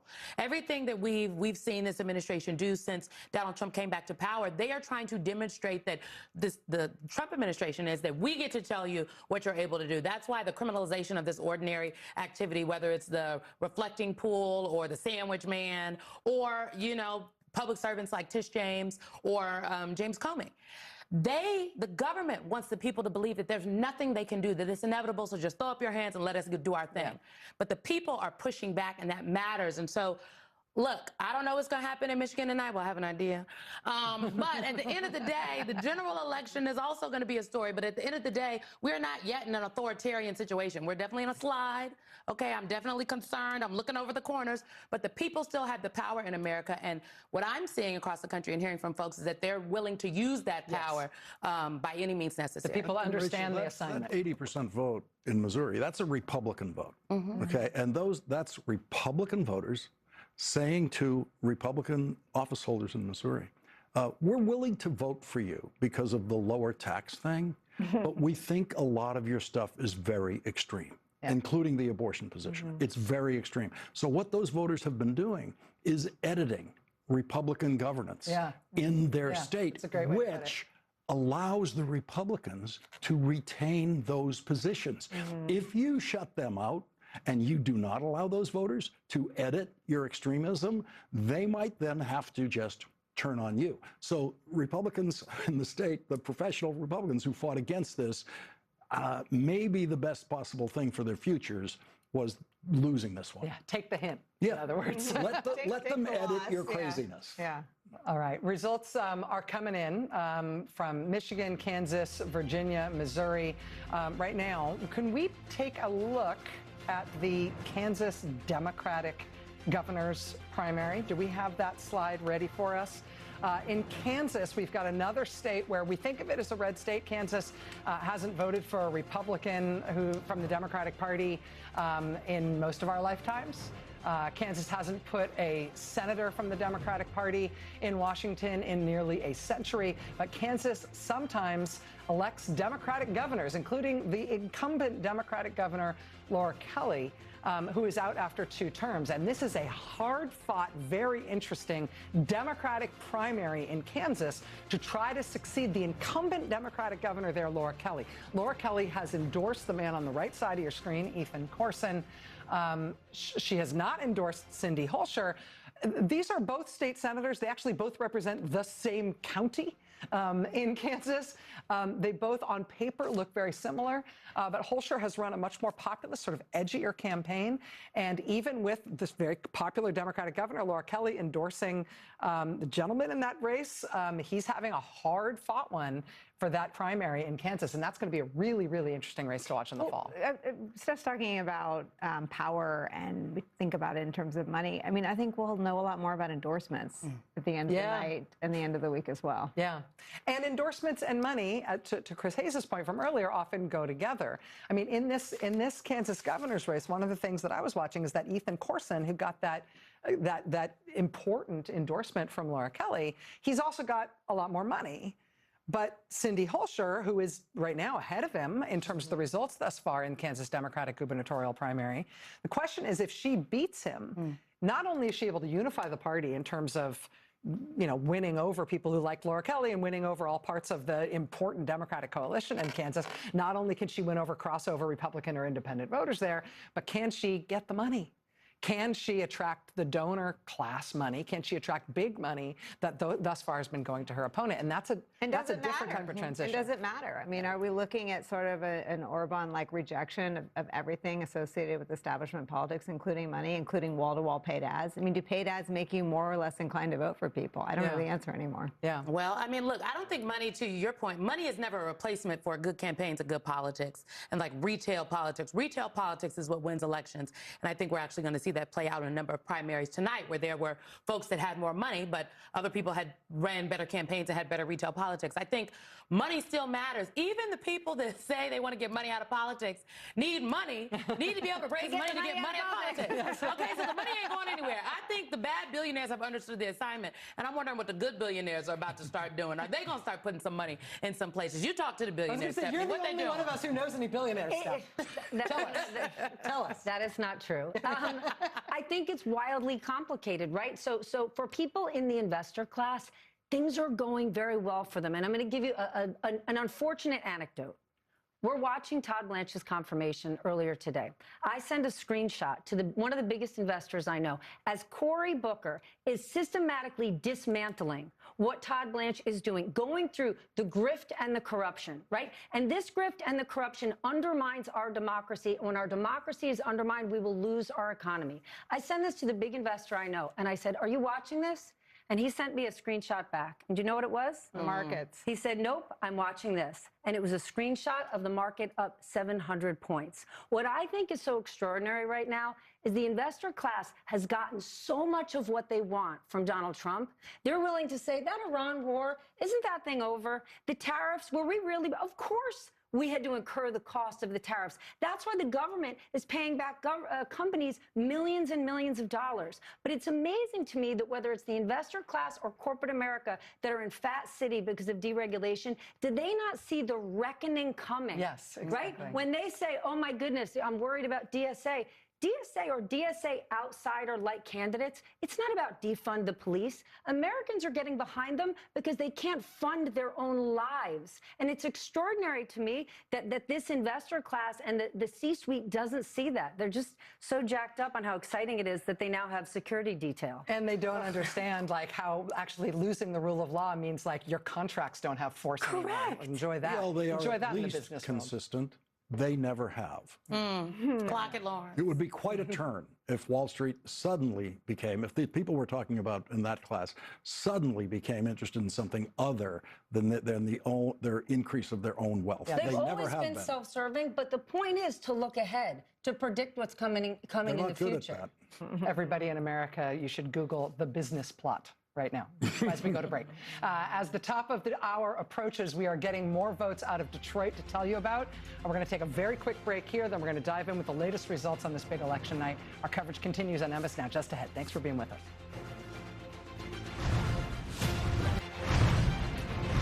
It's 10 p.m. on the East Coast. We've been watching results come in from Michigan. Let's take a look at some of those right now. In the governor's race, the Democratic primary for the governorship in Michigan, Jocelyn Benson, who's currently the Secretary of State in Michigan, is the projected winner in that primary. That means she will be the Democrats' candidate to try to hold on to the governorship that's currently held by Gretchen Whitmer in Michigan. On the Republican side of that primary, now keep in mind we've only got about 19% of the vote here, but we've got Congressman John James, who's given up his House seat in a competitive House district in Michigan in order to make this run for governor, even though he has lost twice before in statewide races in Michigan. He right now appears to be in the lead with businessman Perry Johnson behind him. But again, we're just looking at 19% of the vote there. You see Mike Cox polling 12% of the vote. He's already pulled out of that race, so that's awkward. Let's take a look at a couple of the contested House races in Michigan. Now, the 7th district in Michigan, this is a very swingy district that's held by an incumbent Republican, Tom Barrett. Trump won this district by just 1 point in 2024. Alyssa Slotkin held this seat before she gave up that seat in order to run for Senate. Alyssa Slotkin endorsed the man on the right side of your screen, Matt Masdam, who's a retired Navy SEAL who worked in the Obama White House. Bernie Sanders and Abdul El-Sayed endorsed the man on the left side of your screen who's currently leading with just under a third of the vote in. His name is William Lawrence. He's a co-founder of the Sunrise Movement. And then in the center of your screen, these are very tightly bunched in terms of the results thus far. That's Bridget Brink, who's a high-profile former U.S. ambassador. She was ambassador to Ukraine, and she quit in protest over Trump's policies after he got back into the presidency this term. That's a really interesting one to watch in the 7th Congressional District on the Democratic side. This is the 10th Congressional District in Michigan. This is the swing district that I just mentioned. This is the district that's been vacated by John James, so he can run for governor. Now, this is a Republican primary in which Trump made an endorsement. He endorsed the man who is now the projected winner of this Republican primary. His name is Mike Bouchard. He's the son of the Oakland County Sheriff. And we now project that Michael Bouchard will be the Republican nominee to try to hold on to that seat in that 10th Congressional District in Michigan. One more I want to show you in the 13th District. Now, this is really interesting because look at that small print on the far right side of your screen. There's only 5% of the vote in here, so don't extrapolate too much. But this is an incumbent Democratic congressman, Shree Thanedar. He's a second-term congressman, and he's facing a primary from the left. Donovan McKinney has the endorsement of both the DSA, the Democratic Socialists of America, and the Congressional Black Caucus. And right now, with just a very tiny number of votes in, Donovan McKinney given Shree Thanedar a run for his money. But again, very interesting Democratic incumbent there who's facing that battle. But here's the race that everybody all over the country is watching right now. Quarter of the vote in statewide in Michigan, Abdul El-Sayed, 51% of the vote. Haley Stevens, 45% of the vote. And those raw numbers, those raw percentage points tell you something, but Ali Velshi can tell you a lot more because he'll tell you where those votes are coming from and what that means in terms of the prospects for each of these candidates. Ali. Well, so we've got a lead of 22,000 with Abdul Sayed. He's got 193,000 votes to Haley Stevens, 171,000 votes. Just to give you some perspective here, we still have more than 1 million votes outstanding for all voters. In other words, let's say we split those half by Democrats and half by Republicans. We're still looking for 500,000 more, which is why we can't make a call at this point. But let's talk about where the votes are coming in. The light blue is Haley Stevens. The dark blue is Abdul Sayed. So you can see it's fairly well distributed around the map. However, two things are happening here. In almost all of the places where Haley Stevens is winning, she's winning by margins that are substantially smaller than the ones that Abdul Sayed is winning by. Take a look at Washtenaw County, which is just to the left, just to the west of Detroit. 65% in. Abdul Sayed's got 64% of the vote, which is 38,000 votes, to Haley Stevens, 32. To the northwest of Detroit, Oakland County, 71% there. Haley Stevens is winning, but it's a lead of 3,500 votes. So in order for her to catch up, she's got to do well right here. This is Detroit. This is Wayne County. So Detroit is part of Wayne County, and this is where she's expecting to do well. Now, she's got a lead of 376 votes right now with only 5% in. We've seen that number go from 2 to 3 to 4 to 5%, and as we've seen that, we've actually seen Abdul Sayed at some points leapfrog ahead. We do know that we're getting some votes from this part of things. So this is Detroit, and on this side here, this is Dearborn, which is the Henry Ford and the motor plants, and then right next to it is Dearborn Heights. This is where Abdul Sayed was expecting to do well, and it seems that he is doing well around here. But again, 5% of the vote in, Haley Stevens is hoping that some of her performance, like in Oakland County, does well. But let's say she does what she's done in Oakland County. Again, 49.7 to 47.7. If she has those kinds of numbers in Wayne, it's going to be a challenge for her at this point. Monroe County, just south of Detroit, again, only 2% in. Haley Stevens is leading by just 4 votes. So This is a tighter race than expected. I wish I could tell you more, though. We're not going to be able to tell you more until we get better than 5% in. We have made calls with less than 10% in or less than 15% in, but we don't see enough of a pattern here because we've got too much spread out and too many things happening. I will say this, where Abdul Sayed is winning, he's winning by larger margins than where Haley Stevens is winning. Okay, it's interesting to see Mallory McMorrow. Yeah, she's pulled in almost 14,000 votes. And not insignificant numbers, given that she has pulled out of the race. Unclear because she's on the ballot. It's unclear whether these are people showing their support for her. These are protest votes because they don't like the other Duquesne. It's not clear what that means, but it's not insignificant. Right, and it could be early votes that people could be early cast votes, their correct? before Yes. she pulled out July 5th. The thing about Wayne County is this is working class Detroit. This is the part of Detroit where the question is the trickle-down economics of Detroit's revival hitting the working class? And so as you look at the Michigan picture, where status quo is working, people that are doing well might say, well, guess what? The status quo is working for me. I'm going to go Haley Stevens. But if she is struggling in Wayne County, where people are saying the economy isn't working for me, they're not going to be leaning into her. They're going to be looking for a change agent. You know, can I just say today I spoke to Representative Christian Grant, she represents Grand Rapids. She's a younger state rep, young African-American woman. I also spoke to some folks from the local NAACP and just some organizers I know, and they all essentially said the same thing about Haley Stevens, that she's capable, they know her, she's substantive, but Abdul Sayed just ran a better campaign. And I said to the representative, I said, you know, I think people are painting with a broad stroke brush with this DSA situation. As someone that worked for the OG Democratic Socialist, Bernie Sanders, but I myself am not a Democratic Socialist, I feel like I'm on to something here. And the representative said something to me. She said, you know, I just had this conversation with my staff last night. She said, black voters and voters in Michigan, but black voters especially, they are not voting for Democratic socialism. They are taking a look at what is happening in their lives and saying, okay, what candidate can get me to where I'd like to go? I think that black voters across the board are some of the most pragmatic, sophisticated voters. Oftentimes people talk about the base of the party. I think that's too simplistic. They're pragmatic and sophisticated, and they are willing to, you know, support a progressive candidate without endorsing all of their ideals and underlinings because of where they think this person is going to get them to go. So if Abdul Sayed, and I think we'll see the numbers as the days come forward, but whoever wins this primary, what are the margins with these working class voters in Wayne County who are, many of them are black, okay, and some Latino, right? They're working class, used to just be code for white people in suburban America, but black people are working class too, so are Latinos.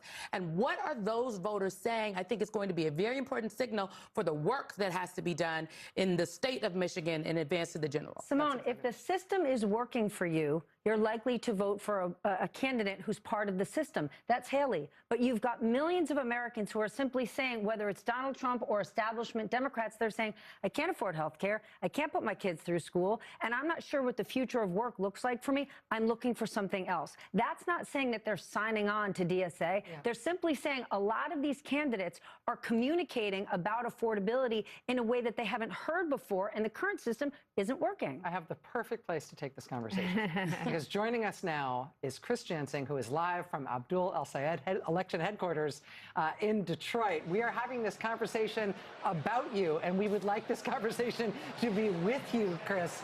What are you hearing from the campaign and from El-Sayed's most enthusiastic supporters who are there at HQ tonight? Enthusiastic understates it, Rachel. This has been a party atmosphere for literally hours now. And behind the scenes, what you can't see, where the campaign staff and the candidate and his family are, we are told the mood is high. They are seeing very good results. They're looking particularly in places like Macomb County, suburban Macomb County.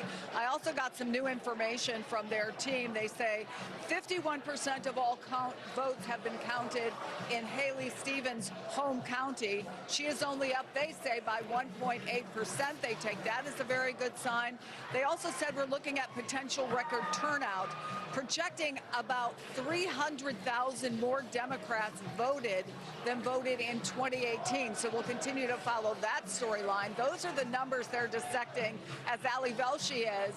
But there's also some other more anecdotal evidence. They have folks out at some key precincts, and they tell me that they are particularly excited by the number of young voters who they have seen come out again in those key areas. And as I I look behind me, you can't necessarily tell with the red and blue lights that are coming down, but this is a very young crowd, and these are the kinds of folks, along with some union members who are also wearing identifying T-shirts, who have been the core of his army of what they say is 12,000 volunteers. And when I was actually walking door to door with Abdul El-Sayed, he was canvassing himself, he said, those people who we see in this room, who I saw in some of the rallies that he did, are the folks that are able to allow him to answer what has been an overwhelming advantage that Haley Stevens has had in terms of money. And it's also been fascinating to me that he's sort of turned a corner, talking less over the last 24 hours about Haley Stevens and more about the man who would be his Republican opponent if he wins tonight, Mike Rogers, telling me, and I want to quote him here, that he is a generationally bad candidate with the charisma of this floor. And for the record, that floor was concrete in an open-air market. And so they're feeling good right now. He is with his wife and 2 kids in a room behind the theater where all these folks are. And I said, even the 3-year-old? And they said, yes, even the 3-year-old, Rachel. Chris, I hope you can hear me. I can tell the ambient noise level there is reflecting the sort of enthusiasm you were just talking about. But let me just ask you, having canvassed with the candidate himself, having seen not only his volunteers in action, but seeing him doing retail politics, you've been at this a long time, Chris. You've seen a lot of candidates and a lot of campaigns. What did you think of his retail campaign skills? So I had not seen him one-on-one like that before. We were in what I would call a transitional neighborhood of Detroit last night, and he was just knocking on doors and finding people. It's very interesting. They've talked a lot in this campaign about low propensity voters, and some of the people he saw last night didn't even know there was an election, which I know to our viewers and to us, it's sort of hard to imagine given the kind of publicity that is out there. But he would stand with them and talk to them. He would say, you know, you can go and you can register tomorrow and vote tomorrow. And I looked at one man in particular who had looked like he was tired. He had just come from a day on the job, and he was handed a couple of pieces of literature. And as he was walking down the street, I actually saw him reading them. He is a very gifted retail politician. He's a very gifted speaker. And in fact, there are a couple of candidates here for congressional seats who are running as members of the Democratic Socialist Party who are here from Pennsylvania and Colorado. And I said, why did you come all this way to be here? Because they looked at his campaign as one that if he can win, sort of opens the gate to a lot more candidates with the kinds of ideas that he is talking about, and I think answers some of the questions that Stephanie Ruhle was just talking about, that the folks in this audience say the Democratic establishment has not done. Chris Jansing for us at El-Sayed's election headquarters in Detroit. I know we will be back with you as we get in more results. Chris, great reporting today. Great to have you part of this broadcast. Thank you, my friend.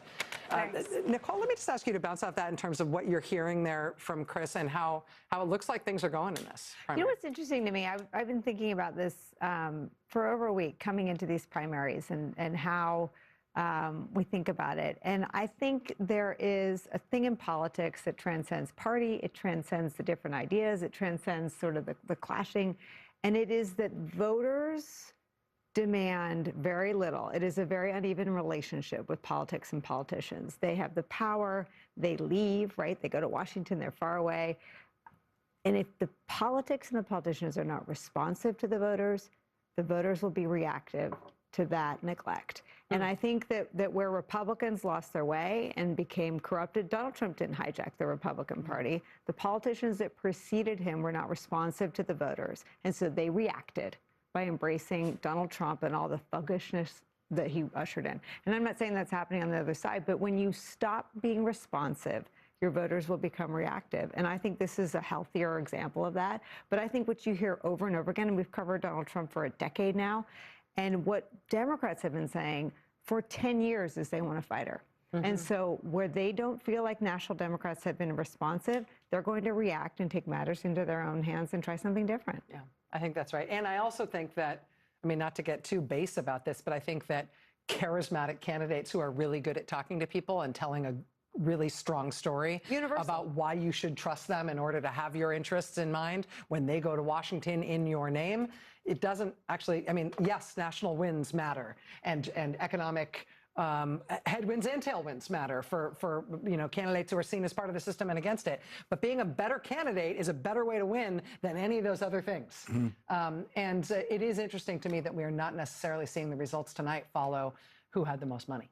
No, and it's great to see money defeated. I mean, we should all cheer for that, and it happens. It happens more often than we take note of it, that money doesn't work because the candidate was better than the money. The candidate was better than the money that they threw at that candidate, try to bury that candidate with.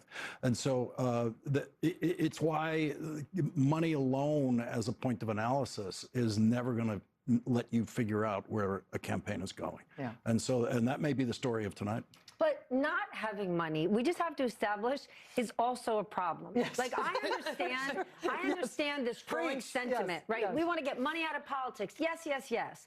But as long as Citizens United was overturned 16 years ago, and one of the most recent decisions by the Supreme Court to only make it easier and bigger for corporate dark money to be in politics, the idea of getting money out of politics is great, is wonderful. But unless you change the system, unless you change the rules, these are the rules of the game currently. So if you're going to be anti-dollars, you sure as hell better be the most dynamic candidate out there. But I think that is why some folks who are saying these things and pointing it out are winning. I fundamentally believe, look, if you don't want a big D behind your name, a big R or anything, you just want to be somebody that's like, I hate the establishment, which another question is, what is the establishment? Yeah. Because I think the people have not given a definition. But you have to understand the rules to be able to change the game. And I think the candidates that are doing well this cycle, that many would call unconventional candidates, if you will, are not the candidates that the party backed, right? These are candidates that maybe they are trying to break the wheel in some way, shape, or form. But you don't break the wheel from the outside. You got to go inside to break the wheel. And what I heard from folks in a general, and you have to win in a general. But I think first, before you get to the general election, you got to win a primary. I worked for Bernie Sanders, and many people said, "Oh, Bernie would have beat Trump." Well, maybe, but that means he would have won black voters in the primary. So then, yeah, potentially. But like, there are too many what ifs, and so a primary is very important because you got to keep the coalition together, and then you have to be able to expand it in a general election. But I think the money thing that Lawrence is talking about is very important because voters over the last couple of cycles have seen the money. They are seeing the impact of money in politics. Every election nowadays is the most expensive election ever. Yes. Sherrod Brown in Ohio lost his seat because crypto spent a lot of money. They were writing about it in the local papers. They're writing about it in the papers about how the United for Democracy PAC, which is the AIPAC PAC, has spent all of this money against Abdul El-Sayed in Michigan. So the voters are like, I don't want nobody trying to buy my election. I don't want an Elon Musk situation. The last time somebody tried to buy an election, they had an office in the White House. Elon Musk. They don't want that. They're seeing it and they're responding to that. Except, of course, Donald Trump is the current president. Well, they are seeing the ramifications of their ways. All these people that said, well, maybe it wasn't going to be that bad. The 92% tried to tell y'all. You know what? You know who's not on the ballot anywhere tonight is Senator Bernie Sanders. You know who we've been talking about all night tonight is Senator Bernie Sanders. You know who's going to be our guest next? Senator Bernie Sanders. We'll be right back with Senator Sanders and much more of our coverage on this primary night. Stay with us.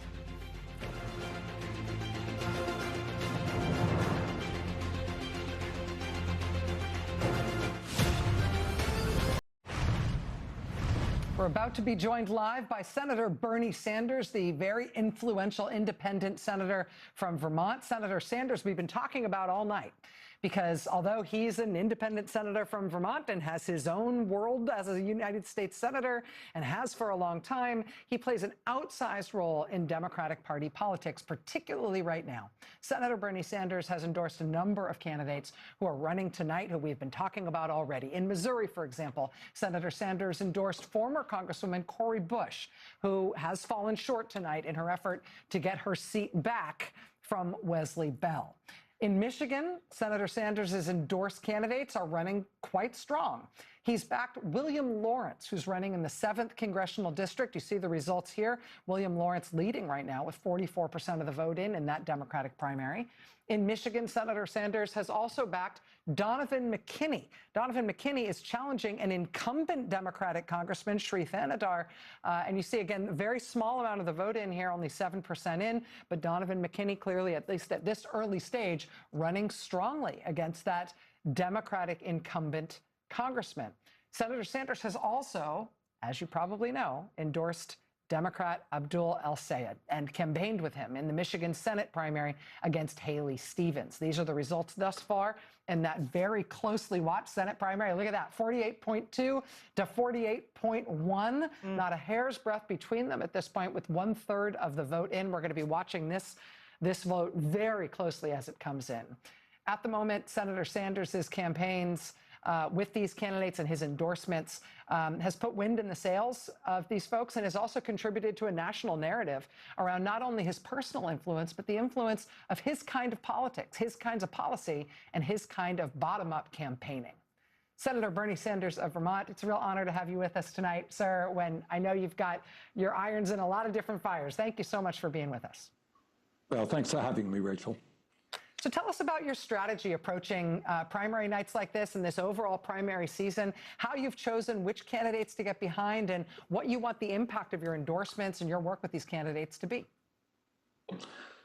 Well, what I am looking for, and progressives in general are looking for, are candidates who understand that the current economy is broken, it is rigged, that working people all over this country are at their wits' end. They're seeing the very rich getting richer while they are struggling. So first of all, we want candidates who have the guts to take on the billionaire class that today has unprecedented economic and political power. Second of all, we want candidates who understand, and I think Simone was just talking about this a moment ago. You're not living in a democracy when billionaires can buy elections. And it's not just Elon Musk spending $270 million to elect Trump, or saying he's going to spend another $100 million to elect Republicans to the Congress. Right now, you're seeing in Michigan, and what is so extraordinary about this race right now, Rachel, I have never seen anything like it. You're having a candidate, Abdul El-Sayed, taking on the entire national Democratic leadership, the Michigan Democratic leadership, and he's taking on something like $60 million in super PAC funding, half of which comes from AIPAC. And as of right now, he is a few points ahead. We'll see what happens later on. And all of that tells me that we need candidates who have the guts to speak to the struggling of the working class of this country, stand up to billionaires, and those are the kinds of people we like supporting. Senator, it's Simone. Good to see you. I am interested in your take. Obviously, there are a lot of people that have a lot of things to say about you. We have talked about you on this panel here tonight. And there are many folks in the Democratic Party apparatus that will say, oh, but Senator Sanders isn't a Democrat.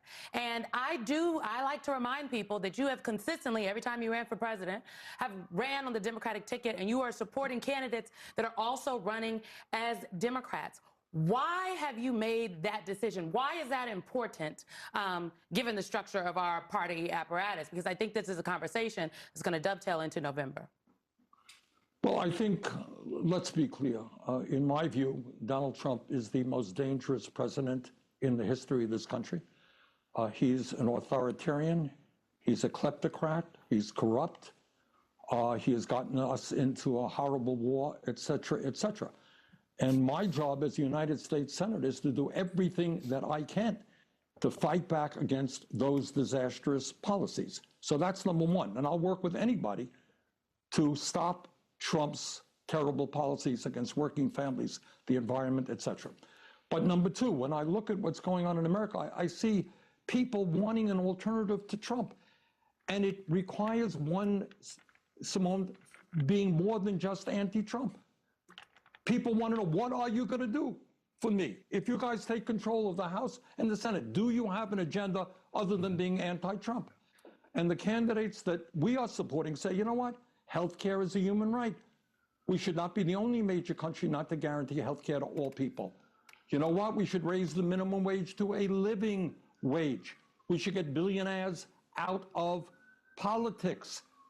We should, at a time of massive, unprecedented economic inequality today, income and wealth inequality, yeah, you got to demand that the billionaires start paying their fair share of taxes. We're the wealthiest country in the history of the world. We can provide wealth for all of our people. And I think out there, there's a hunger for that kind of ideology, that kind of belief that as a great nation, we don't have to have the highest rate of childhood poverty of any major country on earth. So what we are trying to do, Simone, is rebuild the Democratic Party and end this absurdity of having party leadership simply going out to wealthy people, getting campaign contributions, hiring consultants, putting 30-second ads. That's not our politics. Our politics is grassroots politics. Right now in Michigan, I can tell you that El Sayed has thousands and thousands and thousands of volunteers knocking on doors, bringing new people into the political process. That's how you reform the Democratic Party. And by the way, that's how you save democracy. Senator, it's Lawrence O'Donnell. I have a question that I'm going to frame in jest, which is, are you now or have you ever been a member of the Democratic establishment? And let me just ask, Senator. I'm not going to take the fifth on that one, Larry. Okay. I will not take the fifth. No. I will answer you unequivocally. No, I have never been a member of the establishment. And what does it mean to you, Senator? What does that distinction mean to you, the Democratic establishment versus wherever you are in Washington politics? You've been there for 36 years now. You've been a chairman. You've been in congressional leadership. You've been in those rooms. What is that difference between where you stand inside that building and the Democratic establishment, which apparently is mostly in control of the Democratic side of that building? Well, Larry, that's a very good question. And I think the answer is both ideological. The Democratic leadership kind of thinks about tinkering around the edges. Yeah, we got to deal with healthcare here a little bit. Maybe we should do this. Maybe we should do that. There is not an understanding that for the average American, the current system is broken. People don't want tinkering around the edges. They want healthcare as a human right. They want decent wages. They want us to address the climate crisis and create millions of jobs, et cetera, et cetera. So that is the ideological difference in terms of what we believe. But the other part of it, as I just mentioned, is how we look at politics.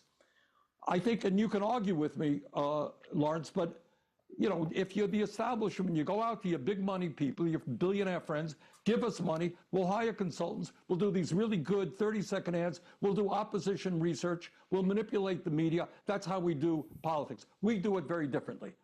I mean, Mamdani in New York is an epitome of what we do. 100,000 people out on the streets, knocking on doors, taking on the Democratic establishment, the Republican establishment, taking on the oligarchs, and he wins an election. Same thing in Colorado, same things in other districts. That is how we believe you should do politics and what the future of the Democratic Party must be. Senator Bernie Sanders, independent of Vermont. Your name was invoked on this broadcast many, many, many times before we got to talk to you tonight. It was only fair that we were able to bring you in live. Thanks for making time to be with us tonight, sir, and congratulations on our big night. Thanks very much, Rachel. Take care. Appreciate it. All right, Senator Bernie Sanders of Vermont. I will say, having interviewed Senator Sanders approximately 7,000 times over the course of my entire career, there is nobody in politics, left, right, or center, who is more consistent than Bernie Sanders. And it is not that he only has a few things to say. He has legion. He has myriad things to say. But he has been preaching the same gospel of left populism in this country literally since he was a mayor in Vermont. Since before he's he was in the Senate. redefined the capacity of a senator. It's actually something akin to what Gene McCarthy did in 1968, where he came out of the Senate, a Democratic senator, ran against a Democratic president over the war in Vietnam. Yeah. And it was clearly. It was kind of a fool's errand. No one expected him to win, but the feeling was just someone has to literally say this. We don't know what can be achieved by a senator going out and saying that this war should end, but someone must. And Bernie Sanders has been that person on Medicare for All and on so many issues that we are not closer to necessarily because he has said that, but someone has to say it. Yes. Because just on the healthcare system alone, which I'm glad he concentrated on there when he said ideological. The healthcare system in America is an indescribable mess. And the Democrats' attempt to deal with it, and they're the only party that does attempt to deal with it, is, as he said, marginal. It is, let's change it a little bit. Let's help this many people with health insurance. That's what Obamacare was. Let's try to help 20 million people with health insurance. And what Bernie Sanders is saying, like every other country in the world, we have to approach this globally. And someone has to say it. Yeah. And it doesn't mean you're going to get there when he says it, but you're never going to get there if he doesn't say it. And I would just say he's argued not only that on policy, on its substance, but he's consistently argued that tactically and strategically, if you take on big fights, the voters will reward you. Yes. He has always said, listen, it's not that the path to electability is always down the middle. The path to electability, the path to winning, is by actually solving people's real problems. And that's been his message from the very beginning. And there's the last part of that answer is very interesting because it was a great question about the Democratic establishment, but there's form and content, right? So the content is like, here are the policy planks. Right. But then his thing is like, we have a theory of how politics is done. Mm-hmm. That's also distinct. And I think, again, in this crazy world we live in, of the combination of Citizens United and super PACs and primaries, which I think is just a completely insane system, right? Like totally unlimited spending into primaries in which the party that's spending money in the primaries may or may not have any investment in the party at question, right? They're trying to get some tactical advantage in that little moment. Yeah. There is an appetite, and I think we're seeing it a lot of places. Like people are like, this doesn't make sense. Like, why is that? Why is it the lever we're using to decide these? And the people that think it doesn't make sense are not all Democrats. Yes. I mean, the history of the Bernie voter is a lot of crossover with the Trump voter. They are people who reject the system as it is, and who see things in systemic terms, who are able to look at things structurally in a way that says, you know, I may or may not like this individual person or the way this individual policy is going, but I do see the way the system works, and I want to dismantle that. And I share in the rejection of everything that isn't serving me. You know, now there are people who are critics of Senator Sanders that'll hear everything Lawrence just said and everything we're saying and say, well, Senator Sanders has never passed a piece of legislation. And, you know, that he has run many times and he's never won the Democratic primary. And I will say, as someone that has worked for him, and then I believe in the political revolution, I think that his role has evolved as someone that is influencing the conversation, but influence is in fact not power. And you need the power. You have to win in order to push the Medicare for All agenda, whatever it may look like, in order to pass the legislation to get the money out of politics.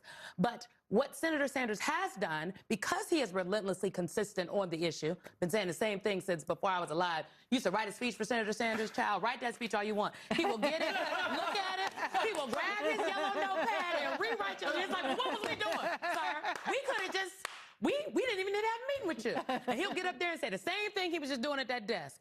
But I do think what he has done is, because he has been consistent and kept the conversation alive, he has affected the conversation in a way that has allowed other candidates and individuals who have been able to take this message, build upon it, build a different coalition and win, so that they have gotten power to do something with it. And so I don't think Senator Sanders will ever be elected president.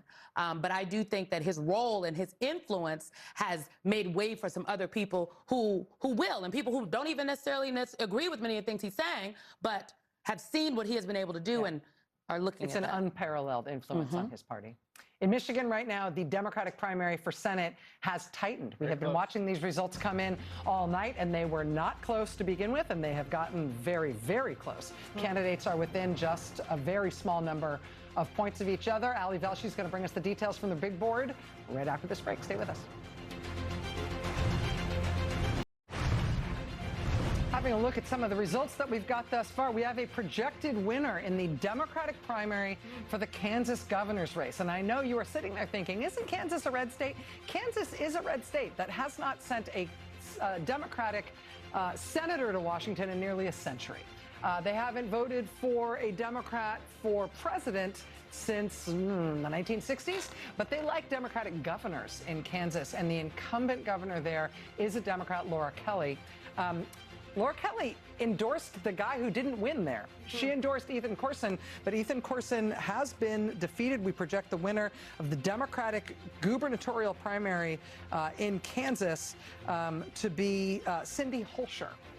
This is the Senate primary in Kansas on the Democratic side. This is interesting. This is a big primary. There were about a dozen Democrats who were vying for the nomination to challenge incumbent Republican Senator Roger Marshall.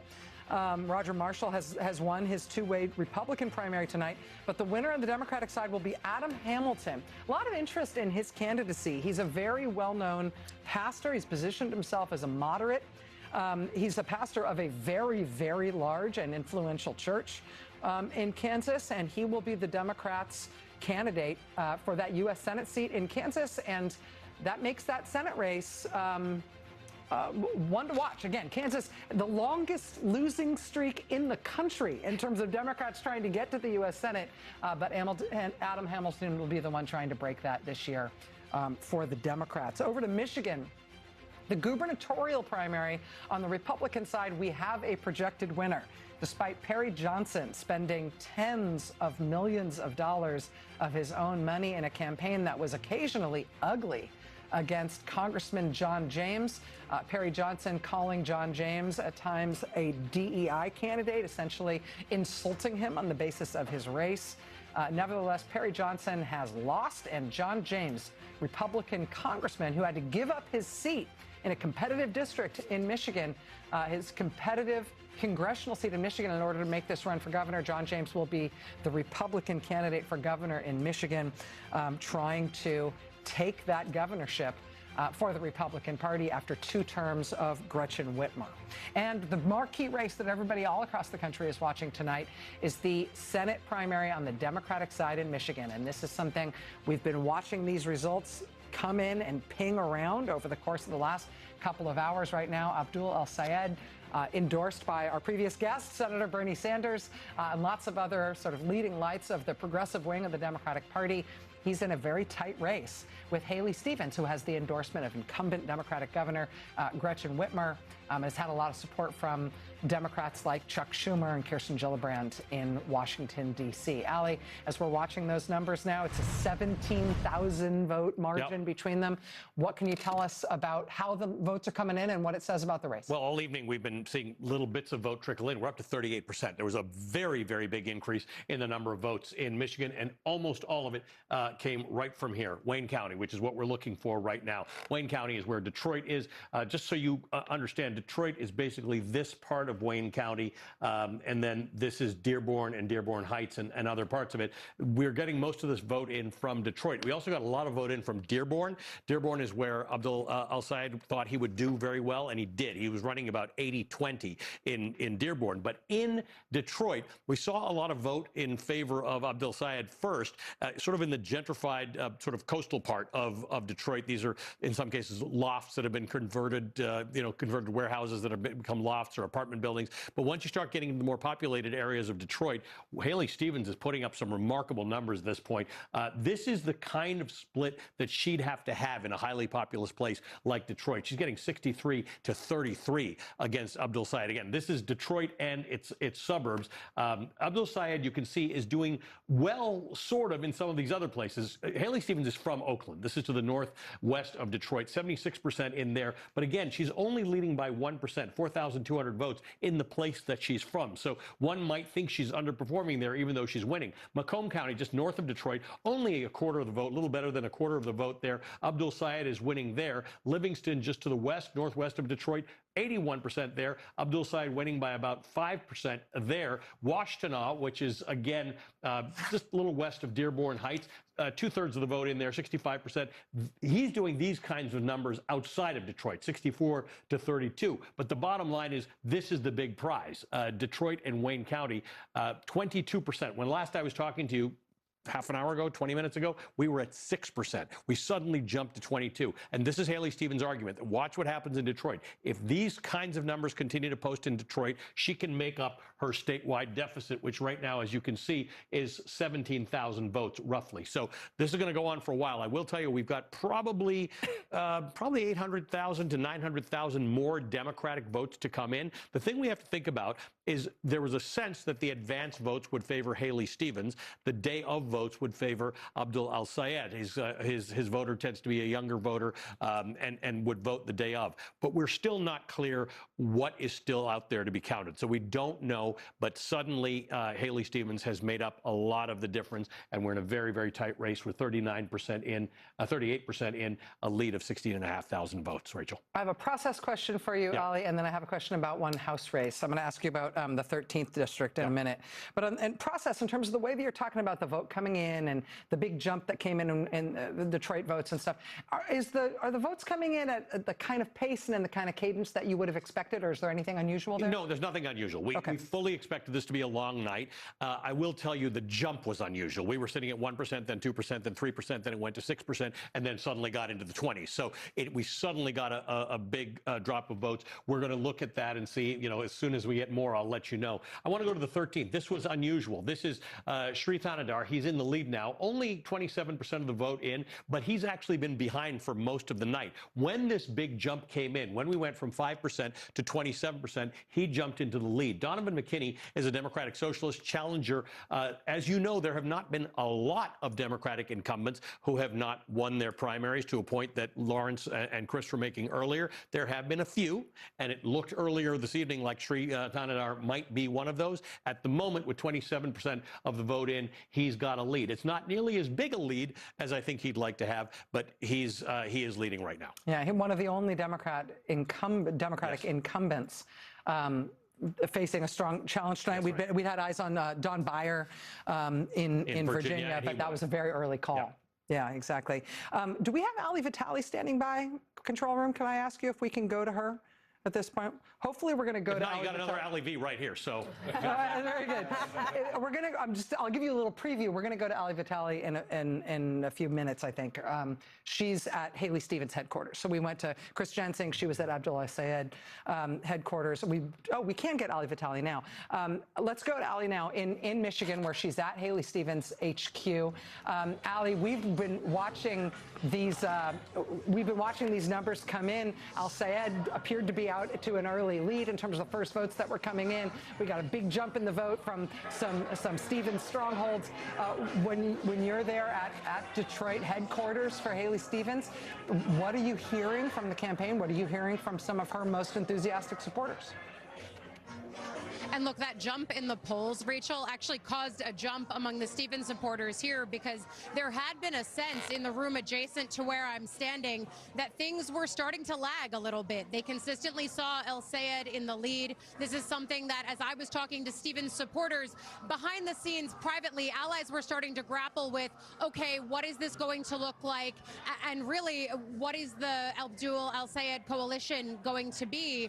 Because they were starting to reckon with him being the nominee. There were explanations of whether or not Stevens had done enough to garner black voters, but ultimately that is a question that is going to be asked and ultimately answered in Wayne County. Velshi is so right to be pointing to that being the centerpiece of the Stevens campaign, and that's why when that jump vote came in, there were cheers elicited, and that's when things really started to feel invigorated here. The room behind me, up until a few minutes ago, was actually empty. Supporters were corralled in the room over. They were then asked to come into this room, and you heard the music come up. You really heard, frankly, the mood and the vibe come up as well. And what I have heard from people close to the Stevens campaign is that Wayne is the place that they are going to continue watching the entire night. The key part of her coalition, as I was here in the days prior to Election Day, have been black voters. They are the lifeblood of the Democratic Party for a reason, no different here in Michigan. And you watched the ways that she was going from church service on Sunday to church service on Sunday, trying to get the vote out in those communities. It's partly why I think Velshi is right to point to the fact that they thought that her stronghold would be established, if it were to be established, in the early vote. But we are seeing people come out on Election Day. And frankly, I have heard from many voters who came out when I was in Northwest Detroit saying that they were voting for Stevens, pointing to her electability. And that has been central to her argument, and in a different way, central to the Al-Sayed argument as well. Both of them testing different theories of the case that we have seen Democrats test over the last several years. The idea of, do you win by bringing voters off the sidelines, folks who haven't typically voted before, or do you win by ensuring that you turn out every part of that typical Democratic coalition. And here in Michigan, here in Detroit, here in Wayne County, black voters are the absolute lifeblood of that coalition. So again, for Haley Stevens, she is looking to those very voters and hoping that she can put them together in big enough numbers to win tonight. And Allie, you know, given how hard fought this primary has been, given some of the tenor of this primary, which has been pretty, I think I used the word spicy earlier on. I think that's probably a fair characterization of it. At least it's fair and vague enough to let people jump to their own conclusions. I have to ask you, just in terms of color, just in terms of what you're able to observe and talking to people, is it your sense that there's enough enmity between the two sides, enough anger and friction between the two sides, that it might be difficult to try to win over? If Stevens wins, is it going to be hard to persuade El-Sayed voters to come over and vote for her in the general, and vice versa? If El-Sayed wins, are Stevens supporters going to be not only, you know, turning out for him, voting for him, potentially working for his campaign? Is that gap, you think, bridgeable in 91 days?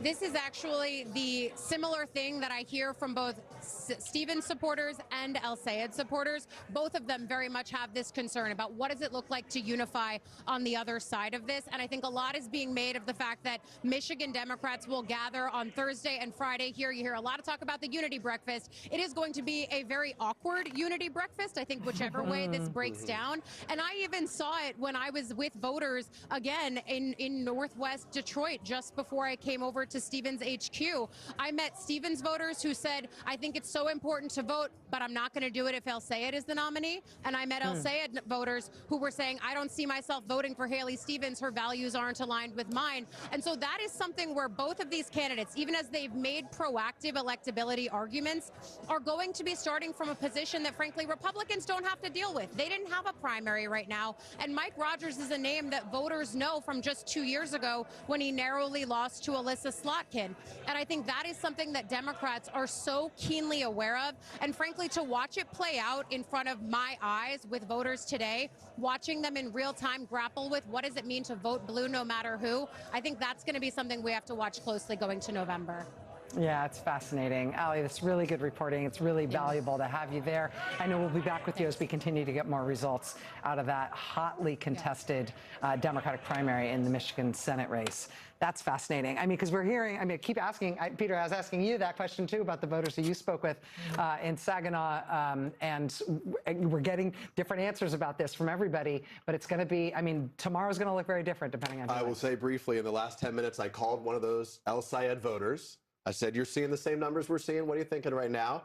They said they felt good about it. I said, and if Stevens wins, they said, quote, I would have to vote for Stevens if she wins. So there's a reluctance, but also a recognition, I think, right now that this party has to come together because they view the alternative as just not something they can swallow. We are coming up again on the top of the hour and the final poll closing of the night right on the other side of this break. We'll be right back. Stay with us.